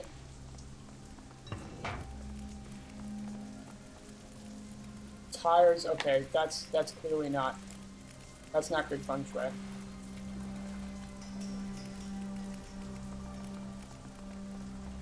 Burning tires are generally not considered good feng shui, I think. Oh, look at this, man, there's much crap over here. Oh, we could have gone through there. How did we, huh. Yeah, we fucked this all up. We really did, we screwed it up bad. A bucket of sand, that's gotta be for the tires.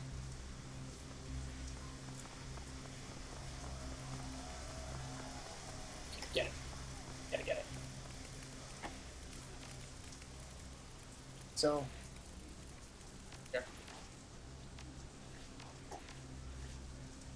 Already screwed that up. Yeah, we gotta get the feng shui because we already screwed up the other one. And we're throwing karma away here. We're just throwing karma away.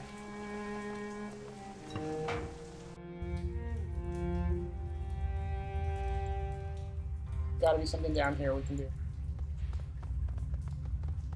Wait a minute, did we just come from here? Oh, here we go. Just came from here. No, he didn't. No, he didn't. No. That's... Oh, I see. There's got to be something down here. Can't believe we screwed that up. We really shouldn't have had to fight, and that sucks because we waste all our. It's pure waste, right? We have to use up our healing. We have to. Not what we want. And that's it. Okay.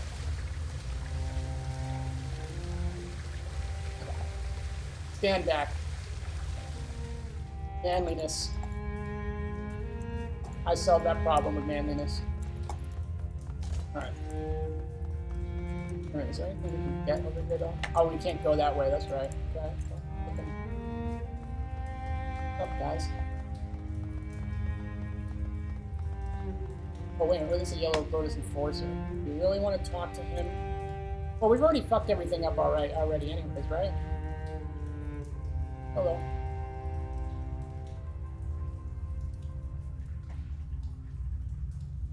I thought I'd relieve you the burden of currency. I like that one.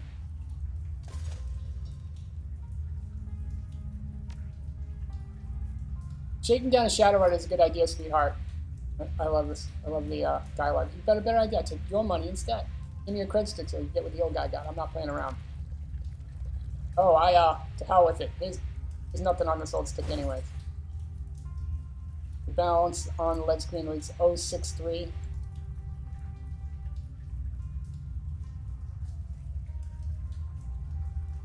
Hard to mess up. Mess up a date with a sim chip. Yeah, get out. Alright, sweet. Okay. So that was free karma. Free karma! And where do we see? We saw... There we go. Let's go back out.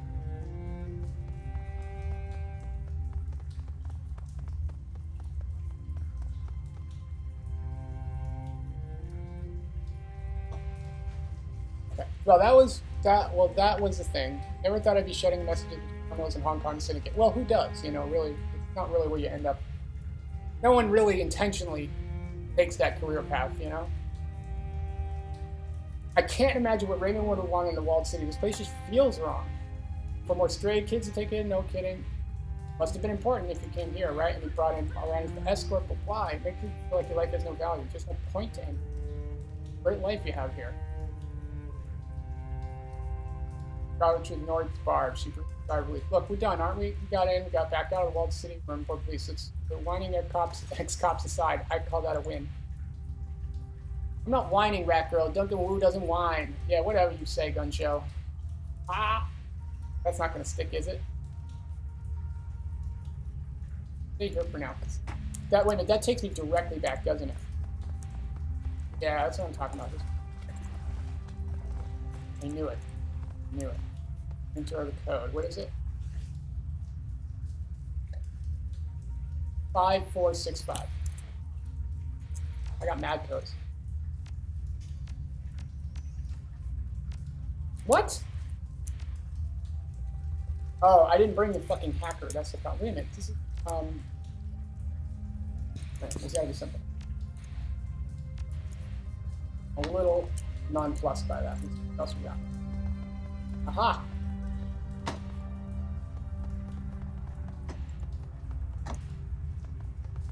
Four now. 5465. Yeah. Oh, great. Hi there.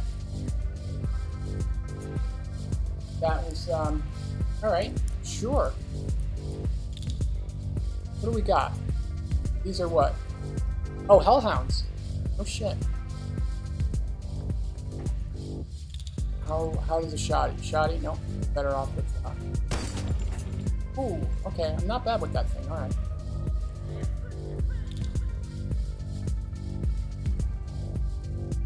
I can hit him from here. If I go under cover, I probably won't even be able to hit him. Take that. Oh, look at that! Summon that shit. Oh, boy. Suck it.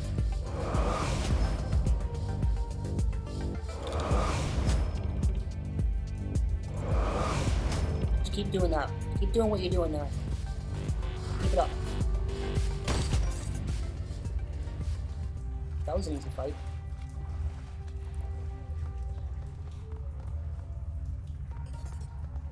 Oh, some new yen. Oh, the Lotus Den? Wait a minute, do we want to go in the Lotus Den? Not sure about the Lotus Den here. Oh, that's where we came from here. Okay, is there anything else we can get to, like... That's... Okay, I get it. Get it. Wait a minute, wait a minute. This is where we... Alright. We already did all this. This was the way to sneak in the other... I got it. So now we gotta find the last code and the last feng shui. Okay. Delightful.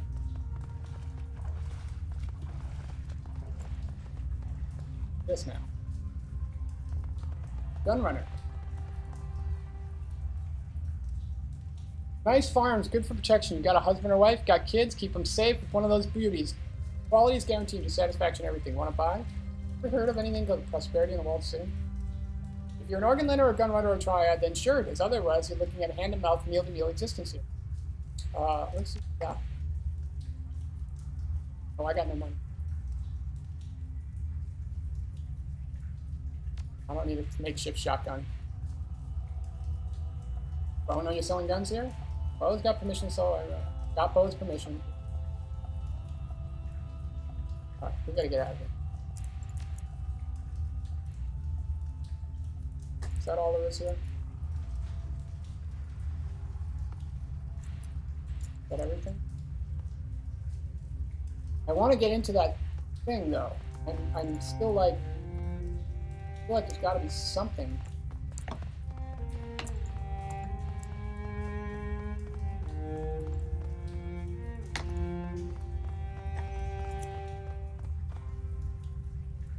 What's the other code we had? It probably doesn't work, I assume, but... Try all the codes we got. 6378. Maybe this is also about stuff.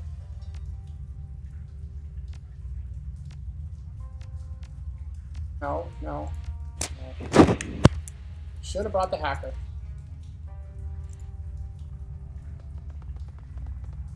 Wait, we gotta go back out the other way because we gotta get the feng shui. Can I talk to you? We already killed the other guys. Hmm.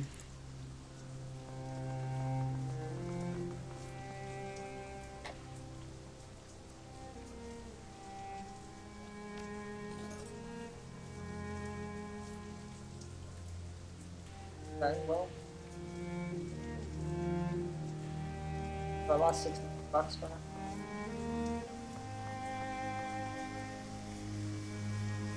Well, it's the price of, having a conscience, I suppose. I think I remember where the other feng shui is. We got some, there's gotta be some karma we're missing. Ah, ha, ha, ha, there it is. Right?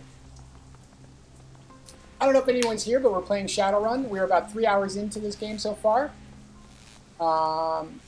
It looks like I'm smart enough to at least patch this thing.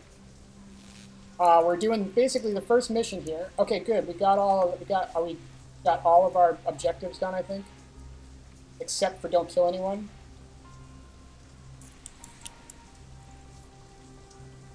Well, that was a pretty tall order in the walled city of Kowloon, I think. We really should have had that. So if we were going to fight those guys anyways, we really should have had that spirit wreck some shop for us. And then we wouldn't have even been blamed for getting killed, I bet. Did not do this right, but let's talk to her then.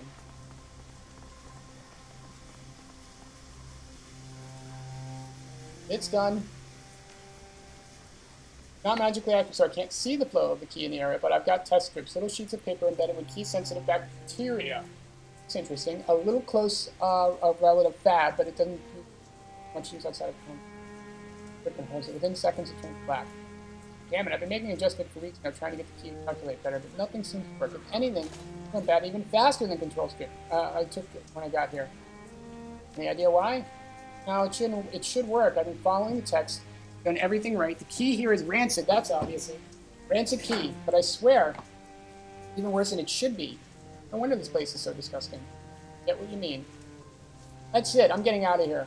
In a little while, I gotta tell my advisor about this. Thanks for the help. I hope you don't stay long. I'm sure as hell won't. No problem. Give me some karma, though, bitch. Where's that karma? I got nothing for talking to you. Screw you guys. Oh, so this doesn't stink anymore? Is that like where the, Okay, that had to do with one of the other feng shuis, I bet. Where do we get? Oh, we can't get in. We can't get out this way. We gotta go. All right.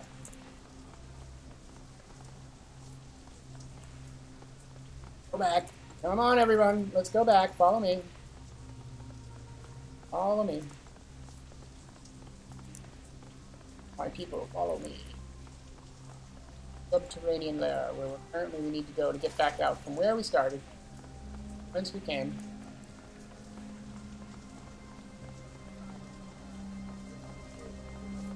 Kowloon. Kowloon. We're definitely coming back here, I bet. We're gonna be coming back here a bunch of times. But we're probably almost done here. When we get back, I think, well, we'll see where this goes.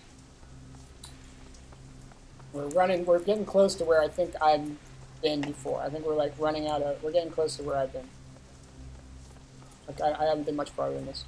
That's that guy, the local, who has nothing of value. Still can't get into that other place. Probably just some extra crap. Not big of a deal. Alright, let's go to Hoy. Hoy! Who is on Steam?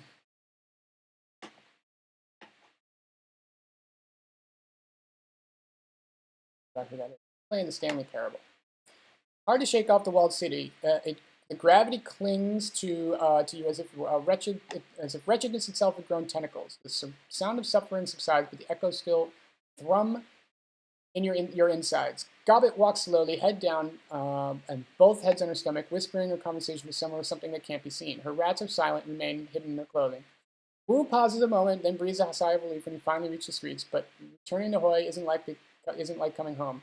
Suspicious looks and closed-mouthed accent, unsmiling faces that billboard universal message, you don't belong here. Time to report back to Kindly Cheng and inform her that the message has been delivered. Get the placement over, get your sins burned, get to the next step, whatever that is. You leave the city of darkness behind, to head to the Mahjong parlor and a date with a crime lord. All right. I do like Kindly. I like her style.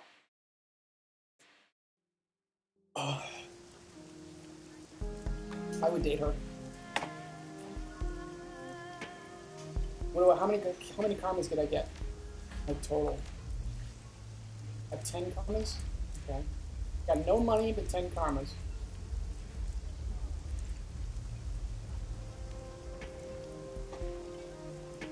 Karmas at 7:30. I think I'm gonna have to break at some point. We'll probably break in an hour or so I can just run out and grab a bite to eat. Bring it back and we'll keep going here. So I'm going to take a pause for like probably 20-30 minutes in about an hour or so. If anyone's watching, I actually can't see the numbers, I'm not sure. If you're there and you want to sound up, give me a shout. If you're enjoying the cast and you're enjoying Hong Kong Shadowrun, or you have questions about Shadowrun and the world and what's going on, just give me a shout in chat. I am watching that, although I'm not on my channel page. I'm logged in through, see what you say. Even though it's not up on the screen. I just did a quick overlay here to get this going, and this was kind of a last-minute thing. Objective complete. Kind of watch as closely you walk across the Mahjong parlor. As you approach her, Lieutenant steps in, bring your mouth close to the Triad's bossy ear. Cheng smiles and nods, her eyes never leaving.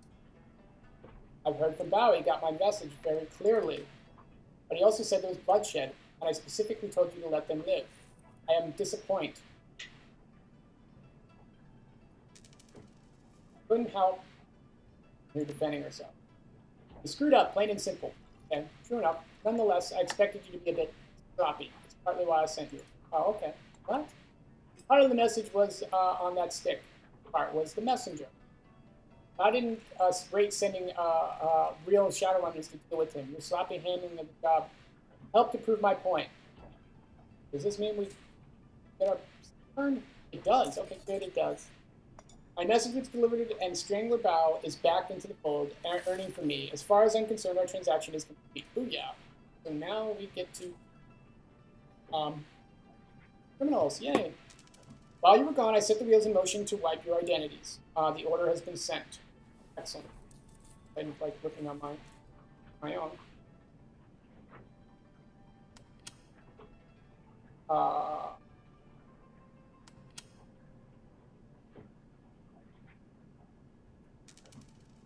Thank you. Sorry for pausing for a moment here. All right.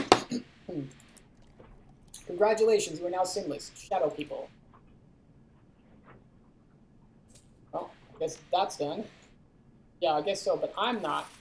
Whoever gave that kill order on Carter also forced us to give up our identities and look to Raymond. And that's all I can think about, finding who did this, finding Ray. While I was working on your sins, I also had my network look into Raymond Black's disappearance. Oh, well, that's kind of suspicious. Why would you do that? I've been thinking a while on what you told me earlier, and I agree. Guys, I run carefully. I can't just let this lie. Someone killed my runners. It would be a sign of weakness to the Yellow Lotus and the others if I did nothing. She rests her PDA on the Mahjong table, facing you. The Triad's boss tongue slips from her mouth as she looks over the top, hunting for the right button on his upside-down interface. She finds it and looks up to you again. I have news to share with you, my darlings. The kind you won't like. Oh. Raymond Black is dead. Oh. Senpai, no! Raymond's photograph appears on the screen behind the reporter, standing on the docks of Victoria Harbor. It's a picture you've seen before, a professional portrait taken for the press release about the youth who was opening on the Redmond Barrens. Under Redmond's photo were the words, Seattle man killed. Another shooting involving the police department. Seattle community organizer and industrial engineer was apparently shot and killed while resisting arrest at Victoria Harbor last night. Hong Kong police force report that the UCAS man, Raymond Black, was behaving erratically and would not respond to police orders to surrender. Yeah, right. No additional information regarding Black or why he was traveling to Hong Kong are available. Police have stated that due to the shooting's proximity to the last night's shootout with White Star, the investigation must remain confidential, and no other details are being revealed at this time. Kindly Jim taps the button again and video closes. This just keeps getting worse. Well, it's definitely not getting any better. Raymond is dead. Bolt puts his hands to his mouth trying to process the information. He sways for a moment. It looks as if he's going to pass out. Sorry for your loss. I never had a father, so I don't know what it's like to lose one, but I'm sorry. Son of a bitch! I'm afraid that's not all, my darlings. I like how she's like, my darlings. Let's start using that, my darlings. Security footage from Victoria Harbor from last night. You'll find it contains contradiction. Oh, here we go. Flashback. PDA shows silent, grainy footage of Raymond sitting on a T-front, flanked by two guards. He's looking down at something in his hand, completely distracted. Footage continues, and the camera displays several black-clad figures entering its field of view from different angles, guns ready. A tall, sharply dressed man in a suit walks briskly towards Raymond, flanked by two more. Raymond stands to face them, and the camera gets a clear view of the suit's face. White plastic. His face is white plastic. The guard, okay. His guards, it's like kabuki mask thing. His guards turn to draw weapons, and muzzle flashes erupt from all sides. One of Raymond's guards goes down, and a submachine gun fires wildly, hitting the camera. He puts his hand on top of the table, leans in. Those were cops, and Raymond wasn't resisting arrest. Well, obviously, I think that's pretty... Duncan is the most naive fucking Shadowrunner on Earth, alright? Duncan is kind of a douchebag, but we love him. What's with that guy's face? And is that a mask? It doesn't look like a mask. It looks like some sort of semi-rigid plastic implant. Real craftsmanship. Quite the fashion accessory. She's pouting in appreciation. It's also the kind of fashion accessory that stands out in the crowd. This guy's either a fool or an arrogant son of a bitch. Either way, I'm going to find him. Go, Duncan. I believe you. What now? We find the plastic-faced man, drag him somewhere private, make him dig his own hole, and then we fill it. I like the way you think. That's exactly what I would do. But how? I'm afraid there's some facts you are going to have to face. You are alone in this country. No network, no money, no identity. I can protect you from the police, but how would you go about discovering what happened to Raymond without me? Well, how would you survive? You've had a very long night, my sweets. Very long. And And frankly, you all look like shit. Rest now. I promise you safely in the morning. I promise you safety in my town for the night. We will talk about the plastic-faced man in the morning. Ladies, go find our new friend a place to bed down in that rat's nest squat boat you call home. We'll talk after you slept. Figure out the next move. Just steps together. Yes, Auntie. Thank you for your help, Auntie. All right. What are friends for? Oh, yeah, now you're my friend, huh? I don't trust this woman at all. I think you'd be an asshole to trust her. Right? Alright, what's up, guys? Anyone out there? If not, no worries. I'll still be here. Hopefully you guys are enjoying it. Anyone who is watching, hopefully you're enjoying it. If you've got any comments, questions, criticisms, critiques, etc. Oh, here we go. Just let me know. I'm glad I bought that rifle now.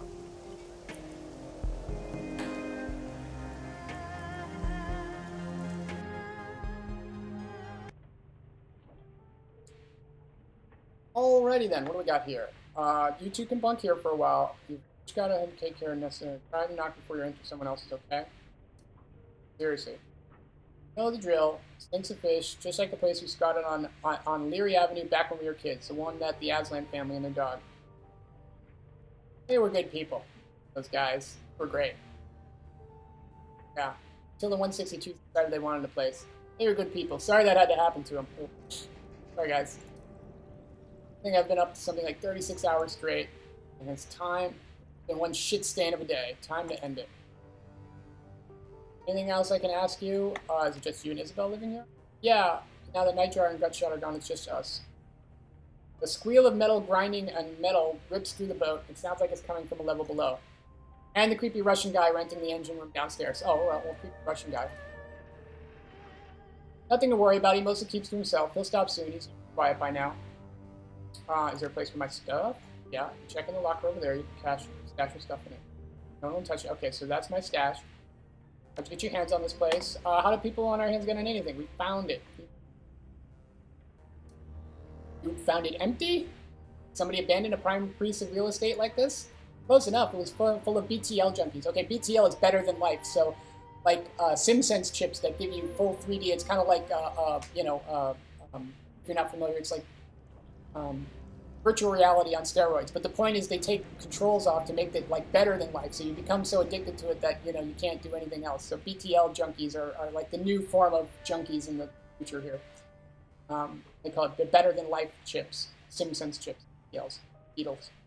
They were completely wigged out on some multiplayer cyber game. Not sure if they ever chipped out of it. They were completely emaciated, stewing in piles of their own shit. Their eyes had sunk into their skulls. Pretty gruesome stuff. Ew. They racked up a killer score, though. Sounds familiar, right, guys? Is that something like streaming? Something like streaming.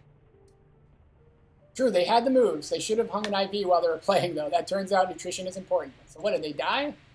Nightjar ran him out. Not sure what happened to him after that. Anyways, it's ours now. Auntie Chang says so. Fair enough. All but the engine room, you mean.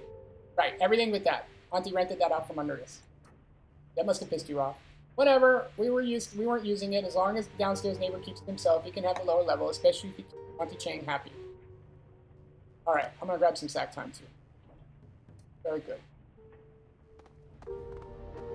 We'll check that guy out later. Get this. Do I need trash? I can use all this stuff.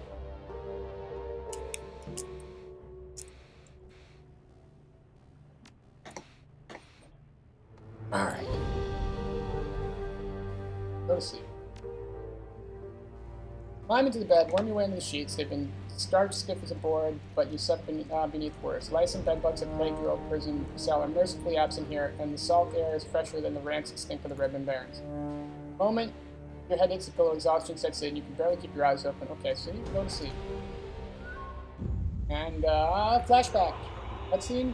Flashback. Green!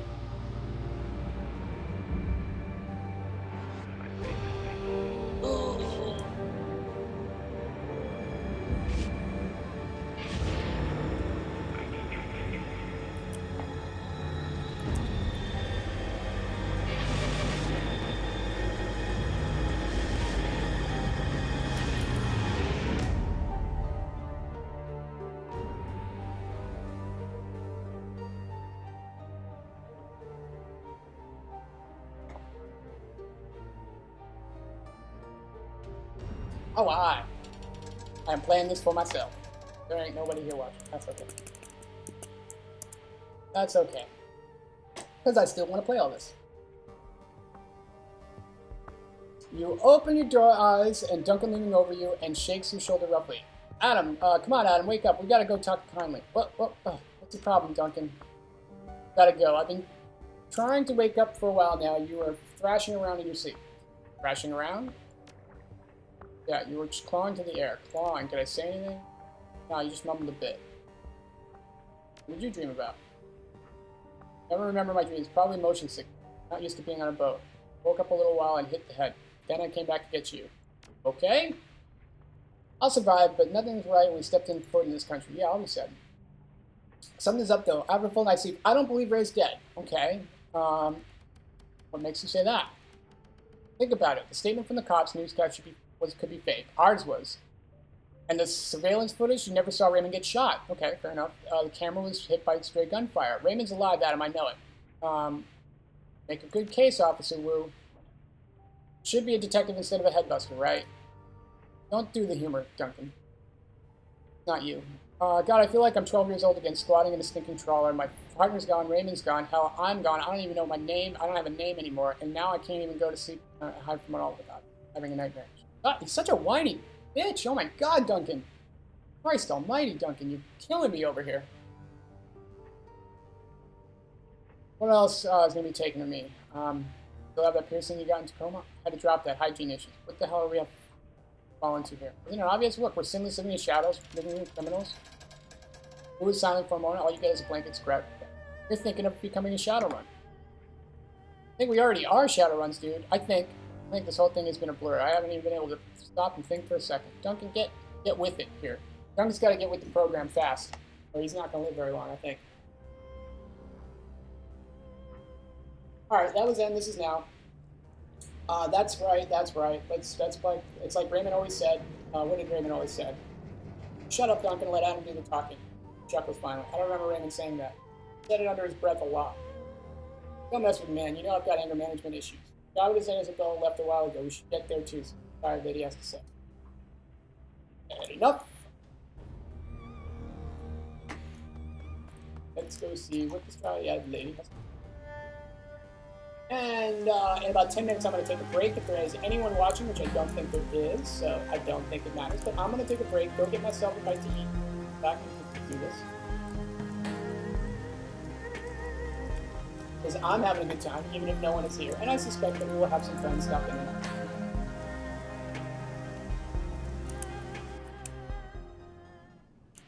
And I also need to restart my OBS anyways, because I'm running out of freaking memory.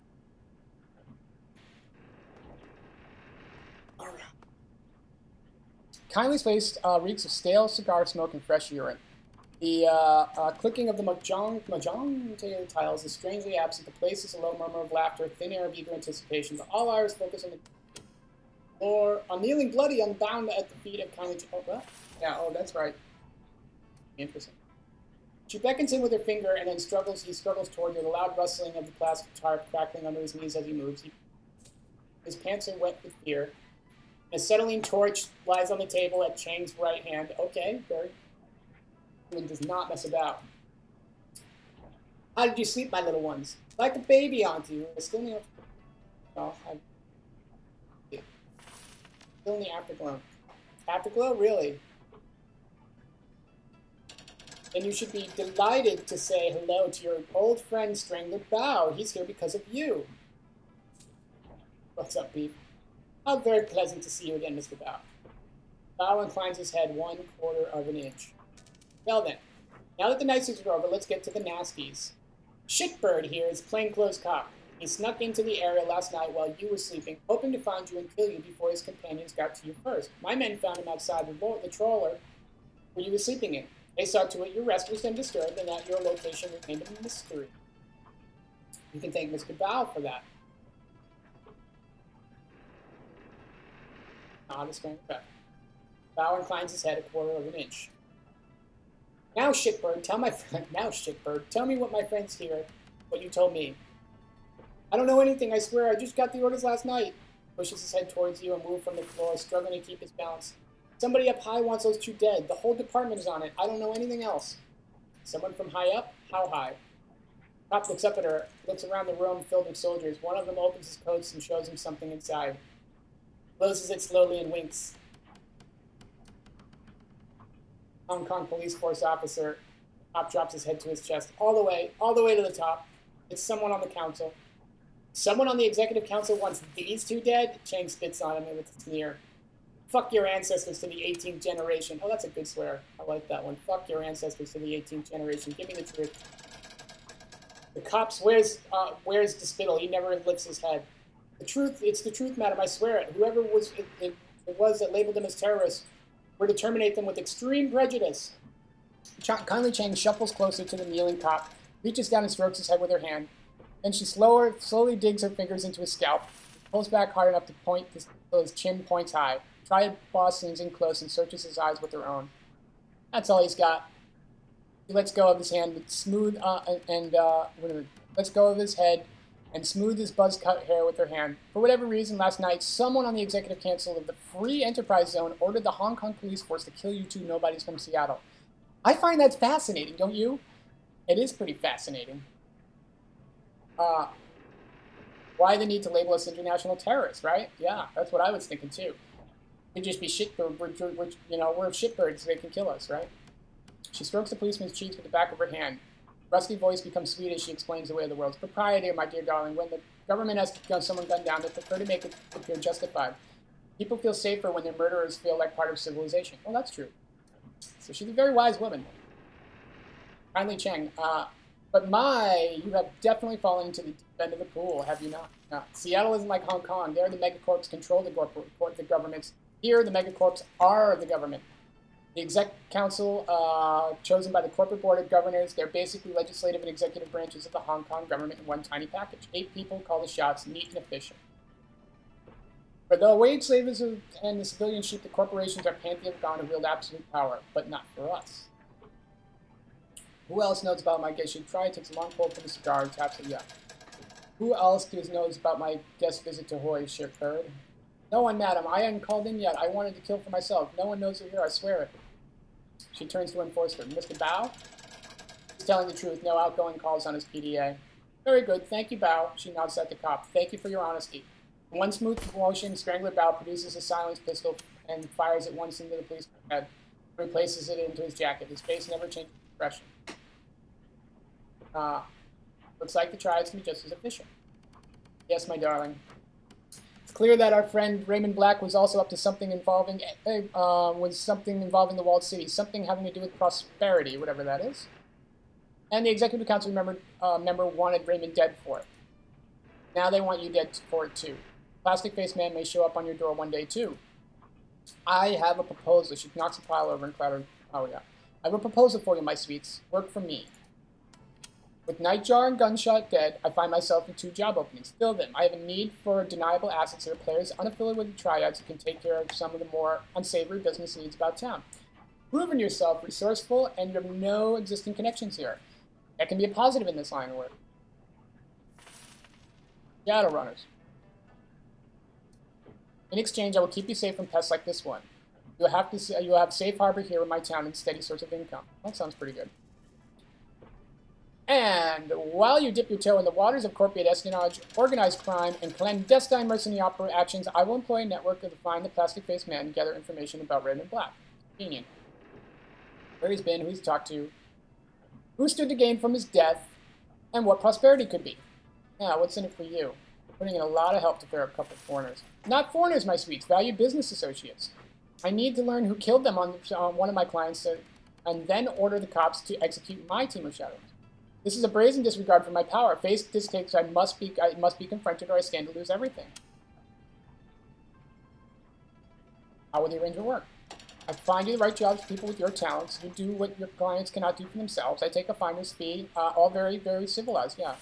Work with me. Allow me to help you make money. My network will help you. I do need money.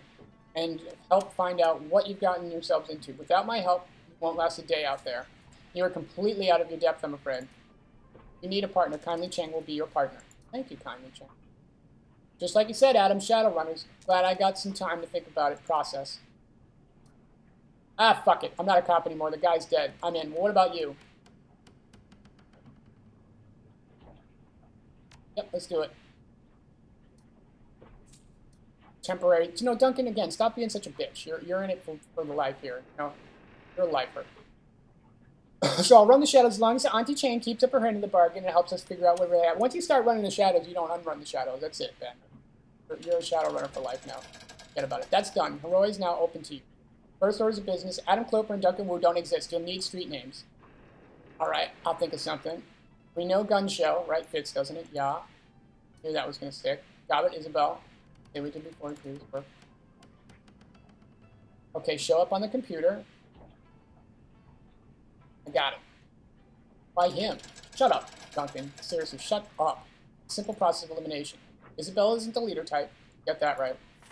As for Gobbet, let's just say Gobbet doesn't have a head for business. Not my thing. And then there's Gun Show. Jury's out. Mr. Gun Show. Meaning there's a lot going on within that head for yours right now, and I'm not sure I can trust you.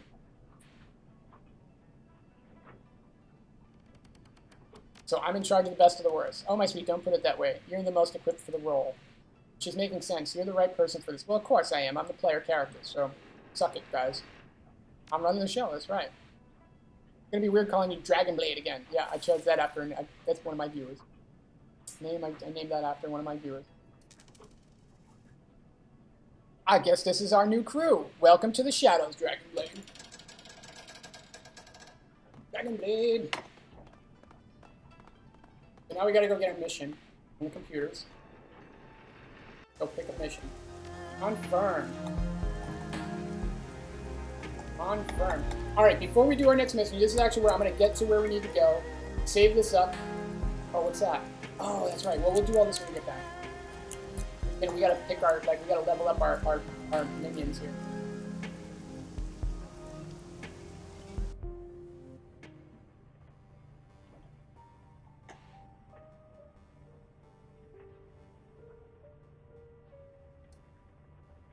Okay, so these are all Shadowrun games are the same thing. You have the same thing. You have like messages, jobs directories, and the Shadowland BBS, which is basically like, you know, Reddit for Shadowrunners. So what I'm going to do here, right? Let me close this out. Can we save here? We cannot. Why the fuck can't we save here? I hate that. Can I save out here?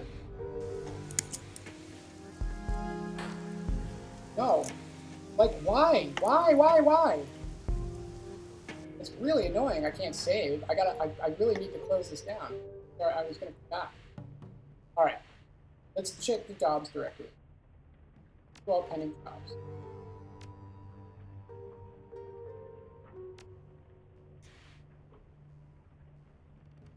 Oh, pending job. Wait a minute. Jobs where we want active jobs?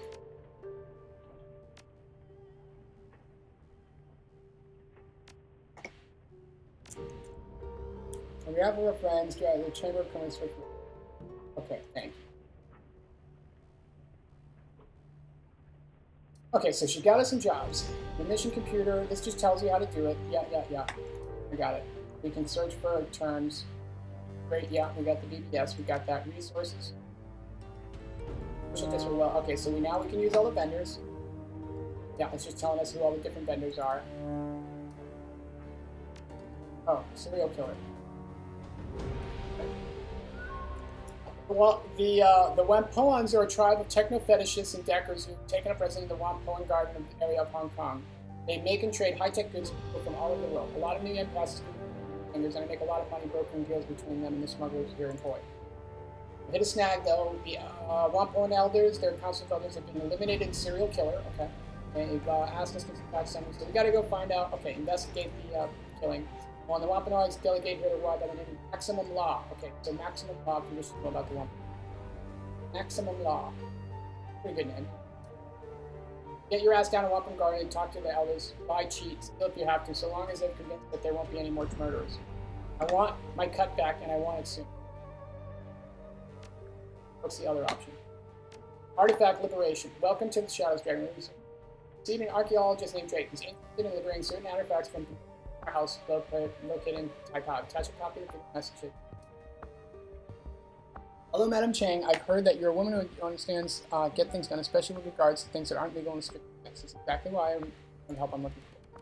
Rich investor by the name of Liu Hua decided to expand his manor house in the outskirts of Taipei. Too much money, not enough sense for fancy parties. A snag with the local government officials. They suspected it was built on may have been key modern archaeological artifacts buried beneath it all, most of them dating from the Song dynasty. Consequently, I was contracted by an archaeologist to oversee the excavations and ensure everything was properly recorded and cataloged. Sure enough, we were the only few days into the excavation we discovered a series of tombs lying beneath the site. The scope of the tombs was far beyond anything we through our eye had expected. Several acres of catacombs at least, untouched relics throughout. What's more, they're certainly older than the Song dynasty. They may even be from the previous cycles of magic. Okay. Before I can make my report, the Free Enterprise Zone authorities, however, Liu called in the LAs and the Tian-10 Incorporated. Okay, Liu sold the entire site to Tian-10, was then leased it back to him because Tian-10 is considered to be having extraterritoriality in Hong Kong. Local authorities were powerless to stop him from looting the tombs. He immediately began building a museum, if you could call it that, at the top of the site. He had the gall to call his museum the Emperor's Tomb. Can you believe that? The odds that there being an actual emperor buried there are basically nil. But he doesn't care. Anything to sell a few tickets. Liu has continued his excavation using Tian-10 contractors to expand the dig. What he didn't know is that I bugged his comlink before he fired me. Based on what I've heard, something strange is going on the lower levels. Workers have been disappearing, only to be found dead several days later. Whatever is down there is too dangerous to be left in Liu's hands. We must have found a data line tap, though I stopped receiving any information 3 days ago. Last I heard from him walking out, a pair of ancient texts that workers had discovered. Then he issued order further excavation should be halted. Okay. I'm betting those texts. Okay, so we gotta find the tech. With a bit of experience with these kinds of dangerous excavations, but an operational scale is beyond me. I need a team that's tough enough to get in and survive. I ain't afraid of making a mess. That's us. And get out with the books and whatever else they can carry. Beyond the 2 texts, I'm willing to pay very well for whatever artifacts the team can liberate. The more valuable, the better. Okay, don't worry, they'll be going in actual museums, not some rich playboy's mansion. Well, I'm relieved, right? As a Shadowrunner, I certainly wouldn't want to traffic in stolen goods. I've got a second program in place to suppress the security system. Convenient. The team will have to be careful, though. There are only so many alarms I can suppress. Beyond that number, okay, so I got it. Included the catalog of likely items to have appraised the most valuable ones. They don't need to be subtle. In fact, I prefer they make it look like a common robbery. Tell them to smash and grab what they can. Jesus Christ, is a long fucking explanation. There you have it, a nice simple robbery. Let me know, yada yada. Alright. Lastly, geomantic sabotage. Geomancy is big business in the Free Enterprise Zone. Here in Hong Kong, Feng Shui is the act of rearranging a kitchen to make things look pretty. Fortune's a helping hand. Wuxing, I don't know how to pronounce it, incorporated our preeminent practitioner of large-scale key manipulation here in the Enterprise Zone. They've done a great link to channel key from all of Hong Kong into their headquarters, an enormous monstrosity they call the Sky Tower. Wuxing, yeah, there is focused and confirmed into good fortune through the building's geometrically attuned architecture and interior decoration. The client believes at this time Wuxing's good luck has run out. You are to infiltrate the Sky Tower and disrupt the flow of ki throughout the building, but you are to do so in 2 distinct factions. First, you must disrupt the feng shui of the offices by subtly altering the environment of that level, which will consist of minor adjustments to dust, spilled water, and other small activities are unlikely to be noticed. Ordinarily, even the subtle disturbances nature will be noticed, which is why the client wishes you to make sure that the lower dimensions of it make a much louder demonstration on the rooftop garden. The garden is to be ransacked, utterly destroyed, set fire to things, uproot trees, that kind of thing. Would like you to destroy a large Buddhist statue in the garden. Okay, gotcha. Smash and grab. Smash and smash. This level of disruption will keep the geomancy busy long enough, the more subtle... Well, okay. I'm going to mask it. Knowing faith can build it. If you're not a spellcaster yourself, it may be wise to bring Goblin along. She will... Okay, good. Fair enough.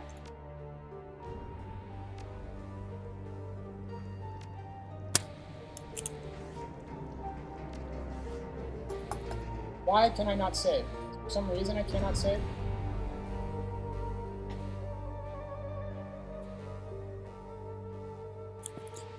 Okay, territory. Oh, so we have two tracks here.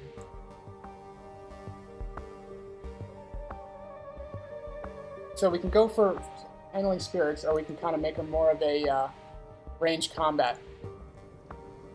Spirits wreck shop when you need them. I mean, but they're not always there. This will probably be more.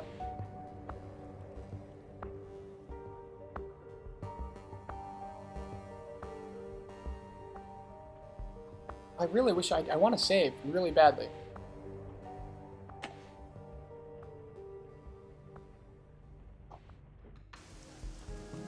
Oh wait, we gotta take a job maybe first?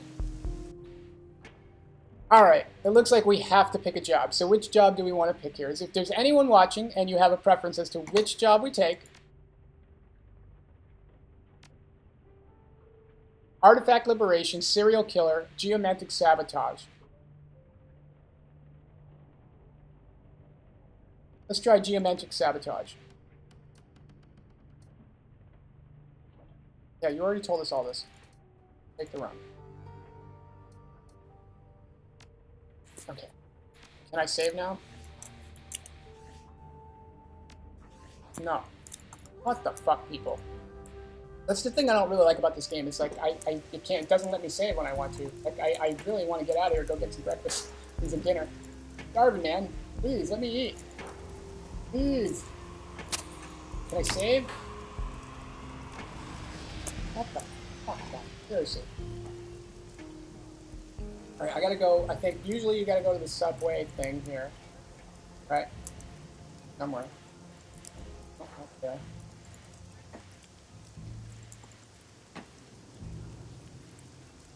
That.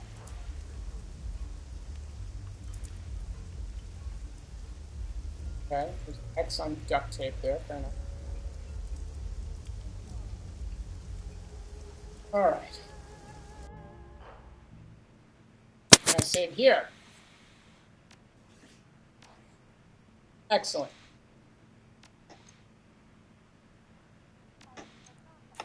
Okay, guys. We are going to take a break.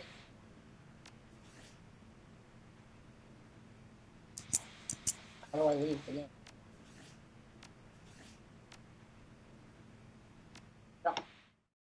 We're going to take a break and return in about 30 minutes or so. I'm going to run out. I'm just going to order some dinner, go grab it, and come on back, and then we're going to keep working. We're going to do this first mission, and we will continue playing tonight.